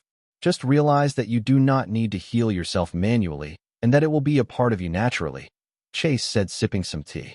All that is left for you to do now is name the quirk. Izuku smiled and thought, I was thinking Cell Surge. Excellent, he said, hitting a few more buttons before a swirling vortex of light appeared just as before. Just as before, sir. Reach out to claim your new quirk, Cell Surge, said Chase, smiling proudly. Izuku reached out eagerly, his heart pounding as the swirling vortex of light swirled before him. The colors seemed to dance around his fingers, vibrating with an energy that felt both foreign and familiar at the same time. He extended his hand, focusing his thoughts on the name he'd just chosen, Cell Surge. The moment his fingers touched the light, he felt a strange, electric pulse run through his body. It was both exhilarating and slightly overwhelming, like his very cells were waking up, stretching and awakening as though they'd been dormant for too long. The light around him seemed to hum with power, before finally dissipating into nothingness, leaving him standing there, still, as if nothing had changed. Did it work? Izuku asked, turning to Chase, his voice filled with curiosity. He didn't feel any different, but there was a subtle shift in the air around him, as though something new was now embedded within him. Chase, who had been observing the entire process, smiled softly. It appears so, sir. You've successfully integrated the Cell Surge quirk into your system. You should be able to heal yourself and others now, and it should be far more efficient than before. It also says that your body will heal 3 times faster than the average body. That is awesome. Thanks again for everything, Chase, he said, bowing. It is my pleasure, sir, he said, bowing in return. A new goal appeared in front of Izuku's eyes after they were done bowing to each other. New requirement: collect and store 100 quirks in the quirk library. 46 out of 100. Reward: 1 quirk creation available. Izuku nodded. Simple enough, he said to himself. He smiled at the fact that he was the first to have more than 1 quirk, to his knowledge anyway. 2 weeks later, Izuku sighed as he lay in his bed. It was a Saturday, and it was his day off from near everything. No homework, no training because it was his rest, no nothing. He sat up and decided he needed to do something. He got dressed and headed downstairs to head out. He looked to see Inori and Ichiro on the couch watching the latest hero rankings on TV as he went to the door. Inori looked over to Izuku and smirked. Well, if it isn't my useless brother, Deku, she said, looking over at him. Izuku just ignored her. She never would have said this if their parents weren't around, but he didn't care right now. Oi, Deku, I was talking to you, she said, sitting up to walk over to him. Yeah, I know, he said as he was putting on his right shoe. Inori narrowed her eyes, her tone growing more condescending. Where do you think you're going, huh? It's not like you got any friends. Yeah, I know I don't. You two made sure of that, he said, pointing at Ichiro and Inori. Inori's expression hardened at his words, and Ichiro, who had been lazily lounging on the couch, sat up at the mention of his name. What did you just say? Ichiro's voice was calm, but laced with a dangerous edge. Izuku turned slowly to face his older brother, his gaze steady despite the growing tension. You heard me. You two made sure that your younger brother was made known to the world that he was quirkless, useless, and a waste of space. You remind everyone and myself of that every day. Now, if you will excuse me, I would like to get some fresh air, he said as he finished putting his shoes on, stepping out of the apartment. Ichiro's voice called out sharply just as Izuku reached the door. Don't walk away when I'm talking to you, Deku. Izuku froze for a moment, his hand lingering on the doorknob. He had always hated that nickname, especially coming from his siblings. It wasn't just the word, it was the weight of their contempt behind it. Slowly, he turned his head to glance back at Ichiro, his expression calm but firm. I'm not walking away, Izuku replied. I'm choosing not to waste my time arguing with the two people who always think they are always right, he said, shutting the apartment door. Izuku walked away from their apartment and sighed. God, that gets old, he said as he was trying to figure out something to do. Izuku wandered down the familiar streets, letting the crisp air fill his lungs. It felt liberating to be away from the suffocating atmosphere of his apartment, even if it meant dealing with the uncertainty of what to do next. His hands were shoved deep into his jacket pockets, and he kept his head low, avoiding the gazes of passers-by. He wasn't in the mood for unnecessary interactions, but the world around him still buzzed with life. You know, they sure are lucky that I have never thought about ending my life. They would be liable for it, but then again, quirkless people are treated like garbage anyway, he thought sadly. It still bothered him that no one believed that he wasn't quirkless anymore, but he decided to leave it at that and try to find something to do. As he walked down the street, he saw something out of the corner of his eye, and it was an instrument store. Izuku's steps slowed as he turned his attention to the instrument store. The warm glow of its interior spilled out through the large glass windows, and the sight of neatly arranged instruments caught his eye. Guitars hung on the walls, keyboards lined the back, and various percussion instruments were set up on display stands. Something was inviting about the place, a sense of calm creativity that drew him in. He pushed open the door, a soft chime signaling his entrance.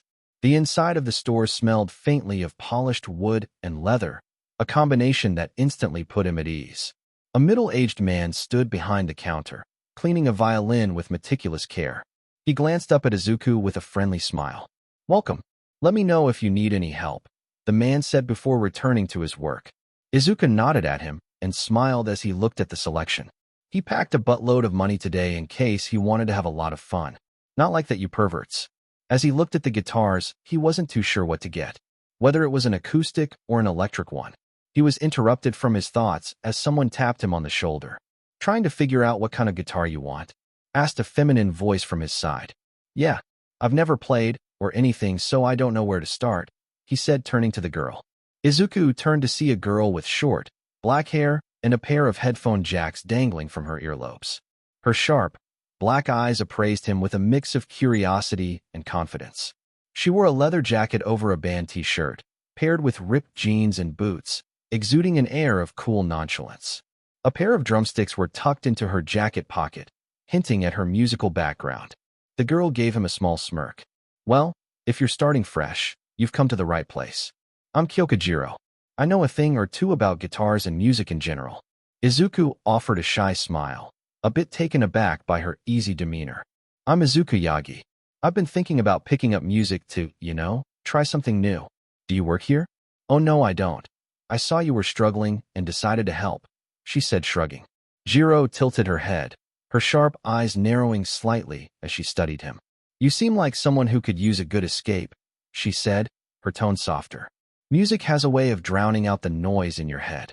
Trust me, it's worth it." Izuku nodded, appreciating her understanding without needing to delve into the details of his situation. "So, where should I start? Acoustic or electric?" Jiro tapped her chin, a thoughtful expression crossing her face. "Well, that depends. Acoustic is great for starting out, easy to pick up, no extra gear. Plus, it's versatile and portable. But if you're into the idea of rocking out and making some serious noise, electric's the way to go."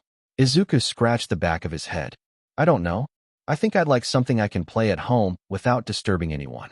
"Acoustic it is," Jiro said, her smirk returning. "Follow me." She led him to a display of acoustic guitars, her movements confident and purposeful. She stopped in front of a row of instruments, running her fingers lightly over the polished wood. "Here, this one's a classic starter guitar. Solid build, good sound, and it won't break the bank." Izuku reached out tentatively, his fingers brushing against the smooth surface of the guitar. He picked it up, marveling at its lightweight and the warmth of the wood against his palms. "It's nice," he said, his voice tinged with wonder. Jiro chuckled. "Nice is a good start. Let me show you how to hold it." She stepped closer, her hands moving with precision as she adjusted his grip on the guitar. "Relax your shoulders. Let it rest against your body like this. See? Comfortable, right?" Izuku nodded, his grip steadying under her guidance. "Yeah, it feels natural." "Good," she said, stepping back and crossing her arms. "Now, let's try a basic chord. Place your fingers here and here. Press down firmly, but not too hard, you don't want to strain yourself." Izuku followed her instructions, his brow furrowed in concentration. He strummed the strings, producing a sound that was more twang than melody. He winced, but Jiro smirked. "Hey, it's a start," she said. "No one's a pro on their first try. Keep at it." Izuku smiled sheepishly, his cheeks tinged pink at his less-than-perfect first attempt. "Thanks, Jiro. I think I'll buy this," he said, picking it up and taking it to the counter. "Good choice," Jiro said, watching as Izuku carefully carried the guitar to the counter. The shopkeeper, still polishing the violin, looked up and set his work aside to help. "Ah, that's a fine instrument," the shopkeeper said with a warm smile. "Great for beginners, but it'll grow with you as you improve." He rang up the purchase, adding a small starter kit with extra strings and a beginner's guidebook. "Do you need a case for it?" Yes, please," Izuku replied, fumbling slightly with his wallet. He placed the money on the counter, grateful he'd brought enough to cover everything. As the shopkeeper packed the guitar, Izuku glanced back at Jiro, who had casually perched on a nearby stool, twirling one of her drumsticks. Do you come here often? He asked, genuinely curious. Every now and then, Jiro said, shrugging. I like to check out new instruments, maybe pick up supplies. Plus, it's a nice place to unwind. Izuku nodded, understanding the sentiment. There was something calming about the store's atmosphere, with its faint scent of wood and the quiet hum of conversation. It felt like a safe space, a small bubble of peace in an otherwise chaotic world. The shopkeeper handed him the guitar, now snug in a protective case. Take good care of it, he said, and don't hesitate to come back if you need anything. Thank you, Izuku said, bowing politely before turning to Jiro. Thanks for your help, too. I probably would have left empty-handed if you hadn't stepped in. Jiro smirked, standing up and slinging her drumsticks back into her jacket pocket. No problem. It's fun seeing someone get into music for the first time. Just promise me you'll practice, yeah? Don't let that guitar gather dust. I won't, he said, bowing. Thank you again, he said, leaving, but was stopped once more by her putting a hand on his shoulder. Wait, give me your number, she said, pulling out her phone. Izuku blushed immediately after that. Sure. Izuku stammered, fumbling for his phone. His hands trembled slightly as he unlocked it, the sudden request catching him completely off guard. He wasn't used to people being so direct with him, especially someone as effortlessly cool as Jiro. Jiro smirked, clearly amused by his flustered reaction. Relax, it's not a big deal, she said, holding out her phone. Here, put your number in. Izuku nodded quickly, typing his number into her phone with careful precision. When he handed it back, Jiro glanced at the screen to confirm it was saved and gave a small nod of approval. All right, Yagi. I'll shoot you a text later. Don't ignore it, or I'll know you're slacking off. He chuckled nervously, his cheeks still pink. I won't. Promise. When he got home, he placed the guitar case on his bed and carefully opened it. The polished wood gleamed under the soft light of his room, and Izuku ran his fingers along the body, marveling at its craftsmanship. He took out the beginner's guidebook the shopkeeper had included and flipped through the pages, eager to get started. He spent the next few hours experimenting with the chords Jiro had shown him, strumming clumsily, but with determination. His fingers fumbled over the strings, producing awkward sounds more often than not, but he didn't let it discourage him. Each twang and misstep felt like a small step forward, a piece of the learning process.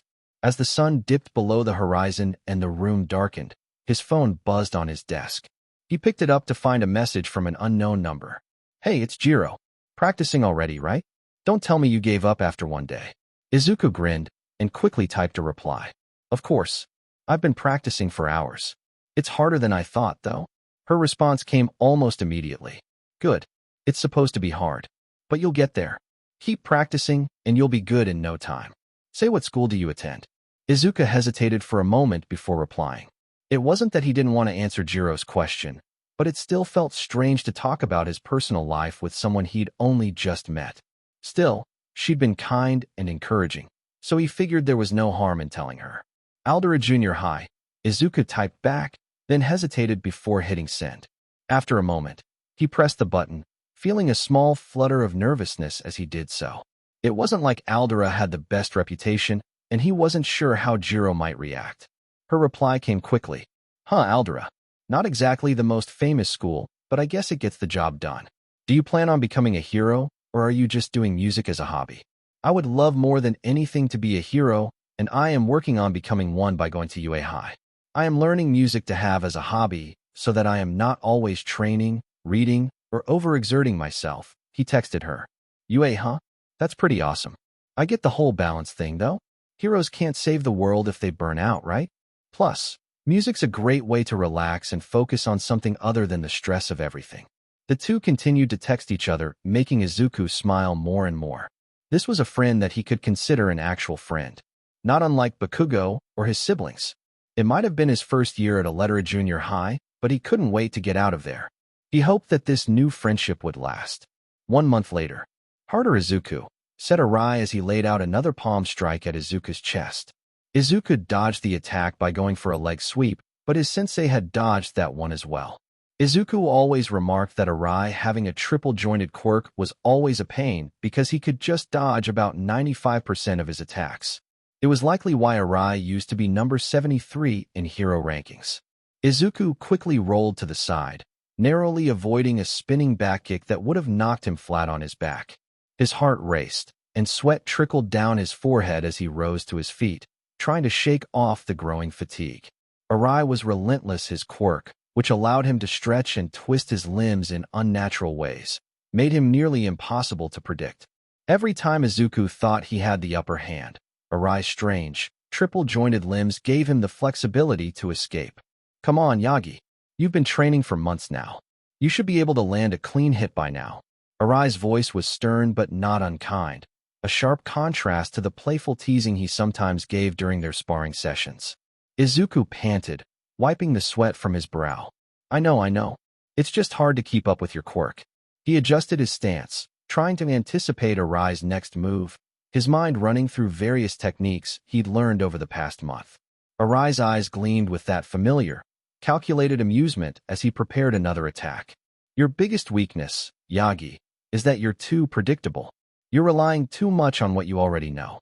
You need to start thinking outside the box if you want to outmaneuver me. Izuku bit his lip. He knew Arai was right.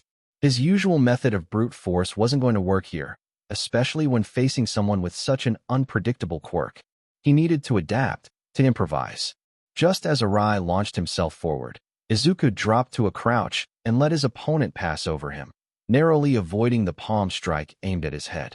With a burst of speed, Izuku reached out, grabbing Arai's ankle as he tried to spring back. Using Arai's momentum against him, Izuku twisted his body and sent his sensei tumbling to the floor. Arai stared up at him, clearly surprised. Well, Yagi. Looks like you're starting to get it.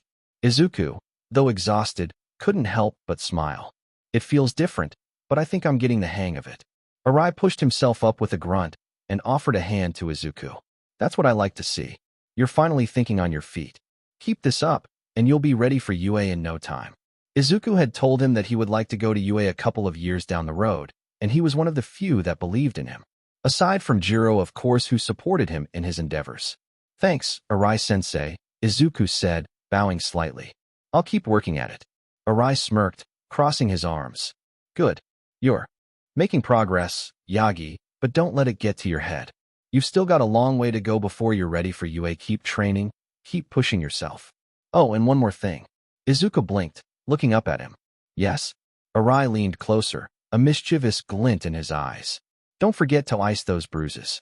I went easy on you today, but tomorrow? Well, let's just say you might need to start stretching before you even walk through that door. Izuku laughed nervously. Right, I'll make sure to do that. As he left the dojo, Izuku felt a surge of pride and determination. It wasn't just the physical progress he was making, it was the mental fortitude he was building. He'd started this journey unsure of himself, but every sparring session, every lesson from Arai, was helping him believe in his dream of becoming a hero. He felt his phone vibrating, and he looked down to see who it was, and it was Jiro. He was honestly happy that him and her had become pretty good friends. He was a lot better at the guitar than he was when he first started playing, and it was because of Jiro giving him advice and pointers. He picked up his cell phone as he walked out of the gym, answering her. Hello, he said. Hey, Yagi, I was wondering if you were busy? She asked curiously. Not particularly at the moment. I just got done with the gym, he said as she hummed thoughtfully. Would it be okay if you were to have dinner with my family and me? It's up to you if you want, she said, not wanting to force him. Izuku hesitated for a moment, caught off guard by the invitation. Dinner with Jiro's family? It felt like a big step, considering they'd only known each other for about a month. But then again, Jiro had been nothing but supportive and kind to him, and the idea of spending more time with her, especially in a setting outside of training or texting, sounded nice. I'd love to, Izuku said, a small smile forming on his lips. Are you sure your family won't mind? Jiro chuckled on the other end of the line. Trust me, my parents are cool. My mom's been curious about the new friend I keep mentioning, so you'll probably score some points just by showing up. Okay, where should I meet you? Izuku asked, shifting his gym bag to his other shoulder. I'll text you the address. It's not too far from where you are. Come by around 7. Sounds good. I'll see you then, Izuku replied. Great. Oh, and Yagi? Yeah? Relax. Well, I'm just an awkward guy, you know, he said, rubbing the back of his head. Yeah, I know that, but it's fine. Izuku laughed nervously. Thanks for the warning. See you later. Hanging up the call, Izuku felt a mixture of excitement and anxiety. Meeting someone's family was a big deal, even if it was just as friends. He quickened his pace, heading home to shower and find something presentable to wear. He cleaned up and threw on a gray long sleeve with black pants along with his red shoes, and he was eventually on his way. Izuku arrived at the address Jiro had sent him, pausing outside the modest yet welcoming home. He took a deep breath, trying to calm the nerves swirling in his stomach. Relax, Jiro had told him. Easier said than done. He adjusted the strap of his gym bag, then checked his phone to confirm the time 6:55 p.m. Right on time. The front door opened just as he reached it, and Jiro stepped out, her usual cool demeanor lightened by a warm smile. She wore a casual hoodie and jeans, her headphones draped around her neck. Hey, Yagi. Perfect timing. Hey, he replied, smiling back. Thanks for inviting me. No problem. Come on in, Jiro said, stepping aside to let him in. Mom, Dad. He's here, Jiro called out, guiding Izuku into the living room. Izuku was met by the sight of her mother first, and it was pretty obvious from there where she got her looks from. It looks like she also got her quirk from her, as she had the same earphone jacks that she had. Her mother greeted him with a warm smile that radiated genuine kindness. You must be Yagi. Jiro's told us so much about you, she said, extending her hand. Izuku shook it, his nerves slightly easing at her welcoming demeanor. It's nice to meet you, Mrs. Jiro. Thank you for having me over. Please, call me Mika, she insisted. And this is my husband. Mr. Jiro entered from the kitchen, a tall, slightly intimidating man with a serious expression. However, as he approached, his face softened into a friendly smile. Welcome, Yagi. I'm Kyotoku. Hope you're hungry. I made plenty of food. Izuku nodded quickly. Yes, sir. Thank you for having me. Dude, you can chill, my dad doesn't bite, she said, trying to calm him down. Izuku could have sworn that he saw her dad give him a glare which made him look down at the ground. Jiro noticed Izuku's unease and quickly stepped in, giving her dad a pointed look. Seriously, Dad, stop trying to scare my friends. It's not funny. Kyotoku held up his hands in mock surrender, a sly grin spreading across his face. All right. I'm just messing with the kid. Izuku managed a small laugh, though his heart was still racing. It's okay. I'm just not used to meeting new people like this. Mika smiled warmly. You're doing just fine. Come on, let's sit down. Dinner's ready. The dining table was already set, with bowls of steaming rice, grilled fish, miso soup, and an assortment of side dishes that made Izuku's stomach rumble. He took a seat across from Jiro, her father sitting at the head of the table and her mother to his right. So, Yagi, Mika began as she poured tea into their cups. Jiro tells us you're planning on going to UA. Izuku blinked at the question, momentarily caught off guard. Oh, yes, ma'am. I plan on going there one day, and I am training hard to make sure that happens. Well, isn't that a surprise? Our little Jiro said she has been planning to go there for some time too. For years, in fact, said Kyotoku, taking a drink of his tea. Izuku glanced at Jiro, who shrugged casually, but couldn't hide the faint blush creeping up her cheeks. Yeah, well, I've been working on it, she said, picking at her rice. It's not like I talk about it all the time. Mika smiled knowingly. She's been dedicated to music and training to be a hero since she was little. We always knew she'd aim high. But the question is, who is your favorite hero? Asked Kyotoku. Izuku thought about it. He would have said All Might, but after recent events, it had changed. Truth be told, I don't have a favorite hero. I like Endeavor, Edshot, Mirko, Death Arms, and a bunch of other ones, said Izuku, hoping it was a good answer. Kyotoku raised an eyebrow, clearly intrigued. Not All Might, huh? Most kids your age are obsessed with him. No, not him too much. I'm not saying he isn't great, but there are so many other heroes, he said, a little embarrassed. Kyotoku nodded slowly, leaning back in his chair. Fair enough. Sorry for not asking you this earlier, but tell us a little about yourself, he said, narrowing his eyes at him. Izuku couldn't seem to look him in the eyes and looked at his dinner instead. Well, my name is Izuku Yagi. I am 12 years old and go to Aldera Junior High. I love to learn a lot of different things, and I plan on becoming a hero one day. Hopefully the greatest, he said, smiling slightly at that last part. Jiro's father still held his expression at him, making him feel less confident. Dad, can you not stare him down like he's on trial? Jiro said with an exasperated tone, shooting her father a pointed look. Seriously, he's not here to defend his life choices to you. Kyotoku blinked, then chuckled, leaning back in his chair and raising his hands in mock surrender. Alright, I'll ease up. Sorry, kid. Habit of mine. I like to know the kind of people my daughter spends her time with. Izuku managed a small smile, though his heart was still racing. It's okay, Mr. Jiro. I understand. I just want to make a good impression. It's alright, Yagi. My dad normally isn't this bad, said Jiro, sending a glare of her own his way. Kyotoku raised his hands in defense, looking more amused than apologetic. Alright, no more interrogations. I'll behave, I promise. He leaned back in his chair, his expression softening. I just want to make sure anyone my daughter hangs around is someone I can trust. Izuku felt the tension in the room ease a little as the conversation shifted. Mika smiled warmly at him, offering some comforting words to balance out her husband's rough edges. Don't mind him, Yagi. He just worries, like all fathers do. She patted Kyotoku's arm playfully. It's nice that you're so focused on your future. Hero or not, it's important to aim high. Izuku nodded, feeling more at ease with the light-hearted atmosphere. Thanks, Mrs. Jiro. His eyes shifted over to Jiro, who had returned to picking at her rice. I also really admire the way you balance everything, Jiro. Music, hero training, school. It's inspiring. Jiro glanced at him, her cheeks a little pinker than before. It's hard, but it is doable. Izuku smiled softly, sensing the faint warmth in Jiro's voice. I can imagine. Balancing all those things must be tough, but you seem to handle it really well. He glanced at her, noticing how she seemed to shrink into herself slightly, as if trying to avoid the attention, but still unable to hide the pride in her eyes. It's not always easy, Jiro admitted, shifting her attention to her plate. There are days when everything feels like it's falling apart, but I don't give up. I can't afford to. Her determination resonated with Izuku. He admired it. It reminded him of his own struggles, his own daily challenges in training, school, and trying to prove himself as a hero. I get that, he said softly, his gaze settling back on the food in front of him. But I think it's worth it, right? Even when it feels hard. Mika chuckled, her voice warm and understanding. Exactly.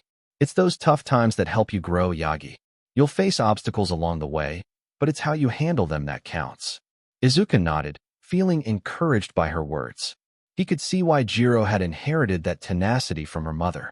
The conversation continued, flowing more easily now that the atmosphere had settled. They shared stories about their days, small details about what life was like for them, from the latest news in the hero world to funny anecdotes from Jiro's childhood. Izuku found himself laughing along, the tension in his chest slowly loosening as he felt more comfortable in their company. After dinner, the two parents told the kids to go into the living room to go and relax while they handled the dishes. While they were chilling out and watching television, Jiro decided to ask a question that was on her mind. Say, Yagi, you haven't talked much about your family. Is there a reason for that? You don't have to answer if you don't want to, she said, trying not to force him. Izuku looked at her and sat up. No, I should tell you anyway, he said, turning to face her. Truth be told, my relationship with my parents is strained, he said, thinking about how his father Toshinori told him to give up his dream to be a hero with his mother silently supporting it. Jiro blinked in surprise, not expecting Izuku to open up so quickly.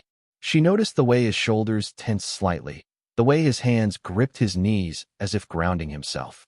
Strained? What do you mean? She asked softly, her tone careful. Izuku hesitated for a moment, searching for the right words. Well, my dad, he's always been strict about what he thinks I should do with my life. And when I told him I wanted to be a hero, he didn't take it well. He said I wasn't strong enough, that it was too dangerous. His voice faltered for a moment, but he pressed on. He wanted me to focus on something else, something he thought was more realistic. And my mom, she didn't exactly argue with him. She just went along with it.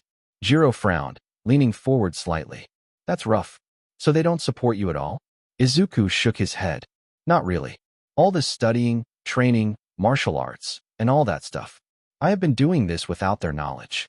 Then there is the problem with my siblings. I am the youngest of triplets, and my older brother and sister are given a lot more attention than me when it comes to that type of stuff. They were given powerful quirks and have the full support of my parents. Izuku paused for a moment, his expression pained but resolute as he continued. My brother, Ichiro, has a quirk that can amplify his body tremendously to give him strength, speed, agility, and more, while my sister, Inori, has an incredible telekinesis quirk, allowing her to lift things as heavy as fridges and is even trying to lift cars. Jiro listened intently, her gaze soft but focused. That sounds horrible. Yeah, it is, but I am going to prove that I can be a hero. Just as much as they can, he said, clenching his fist. Jiro studied Izuku carefully, noting the fire in his eyes despite the pain etched on his face. She admired his determination. It was a trait she'd noticed in him since they first met, and now she understood where it came from. I believe you can, Yagi, she said softly, her voice filled with sincerity. You've already proven so much just by pushing forward, even without their support. Her words hit him harder than he expected, and for a moment, Izuku didn't know how to respond. He felt a lump in his throat, but it wasn't the kind of heaviness he usually carried. It was something lighter, something comforting. Thanks, Jiro. I don't hear that kind of thing very often. Jiro smirked, trying to lighten the mood. Well, maybe you should hang out with better people more often. Izuku chuckled, the tension in his shoulders easing. Maybe I should. The rest of the evening went on just fine, and it was soon time to leave. I guess I should be heading back soon, he said, a tinge of regret in his voice. It had been a long time since he'd felt so at ease, and leaving felt like stepping out of a bubble of warmth and safety. Jiro shrugged, though there was a flicker of something unspoken in her expression. Yeah, I guess you should. Don't want your parents to worry or notice you're gone, right? Izuku chuckled softly, though there was a hint of sadness behind it. Yeah, something like that. Jiro's parents appeared at the doorway, Mika drying her hands on a dish towel and Kyotoku leaning casually against the frame. Mika smiled warmly. Heading out, Yagi? You're welcome to stay longer if you want. Thank you, Mrs. Jiro, but I should get going, Izuku said, bowing politely. I really appreciate you having me over. Dinner was amazing, and it was nice being here. That is good, kid. Safe travels to you, said Jiro's dad, waving at him. Thank you. Thanks again for having me here, Jiro. I'll see you later, he said, waving and smiling back at her. Yep, bye, she said, waving back as he shut the door. Mika looked at her daughter and smiled. What a sweet boy. You were kidding when you said he was awkward.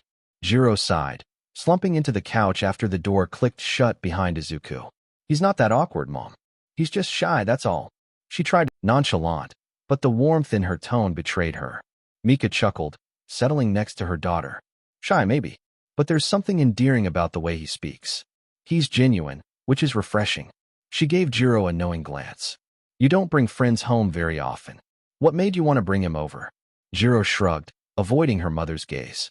I dunno. He's different. Not in a bad way, just, he works hard. And he doesn't seem like the type to give up, even when things get tough. Her voice softened as she continued. It's kind of inspiring, I guess. Kyotoku joined them, wiping his hands on a kitchen towel. Inspiring, huh? Sounds like someone's impressed. He smirked, earning a sharp glare from his daughter. Dad, Jiro groaned, leaning her head back against the couch. Don't start. All right, he said, raising his hands in surrender. I'm just saying, he seems like a good kid. A bit nervous, but good. You could do worse for a friend. Jiro rolled her eyes, but a small smile tugged at her lips. He's a good guy. A little too hard on himself, though. You heard him, his family doesn't support him, and he's out here training in secret just to prove himself. It's kind of unfair. Mika nodded thoughtfully. It is, but it also says a lot about his character. He's determined, and that's something to admire. Still, it's sad that he doesn't have the support he deserves. With Izuku, that dinner could have gone worse, he said to himself as he walked up to his apartment door. He was happy to have made an impression on her parents, making them know he was a nice kid. He opened the door to see that no one was in the living room or dining room area again. He decided to pull out a book to read to get a different environment for reading before he decided to go to bed. He plopped himself down on the couch and pulled out a book about the latest in gadgets and how they were made. Izuku flipped through the pages of the book, his fingers tracing over the diagrams of intricate gadget designs. The soft hum of the apartment's refrigerator was the only sound accompanying him in the quiet space. He found himself engrossed in an article about a new type of compact jet propulsion system, marveling at the ingenuity behind the design. He heard something from the door, and he saw his dad walk in with a tired look on his face. Toshinori turned around and locked the door and was surprised to see his son. His other son. Son, what are you doing? He asked, setting down his briefcase. Izuku frowned slightly, not wanting to look at him. Reading was all he said as he tried to indulge himself more in his book. Toshinori nodded at that. Reading is always good. Say, I noticed that you no longer have All Might posters and memorabilia in your room. Yeah, what about it? He said, getting annoyed. Truth was he took them down the moment he found out his dad was All Might. The man that treated him like trash and told him to give up on his dream was no hero. Well, you just seem to have stopped idolizing him, Toshinori said, wondering why his son took down the posters. Well, I guess we all have to grow up sometime. Besides, I needed the money, he said, closing his book in annoyance. Toshinori's brow furrowed as he processed his son's words. Grow up? Are you feeling okay? Never felt better, he said, walking upstairs to his room. Toshinori looked confused at his son. Izuku had always seen All Might himself as like a god. He shrugged, pushing that thought to the side. He needed to prepare for a long night of missions to try to stop crime. So, this was the end of part 1 of this series. Stay tuned for next part of this series, and if you like this video, don't forget to like, share, and subscribe to our channel. Until next time.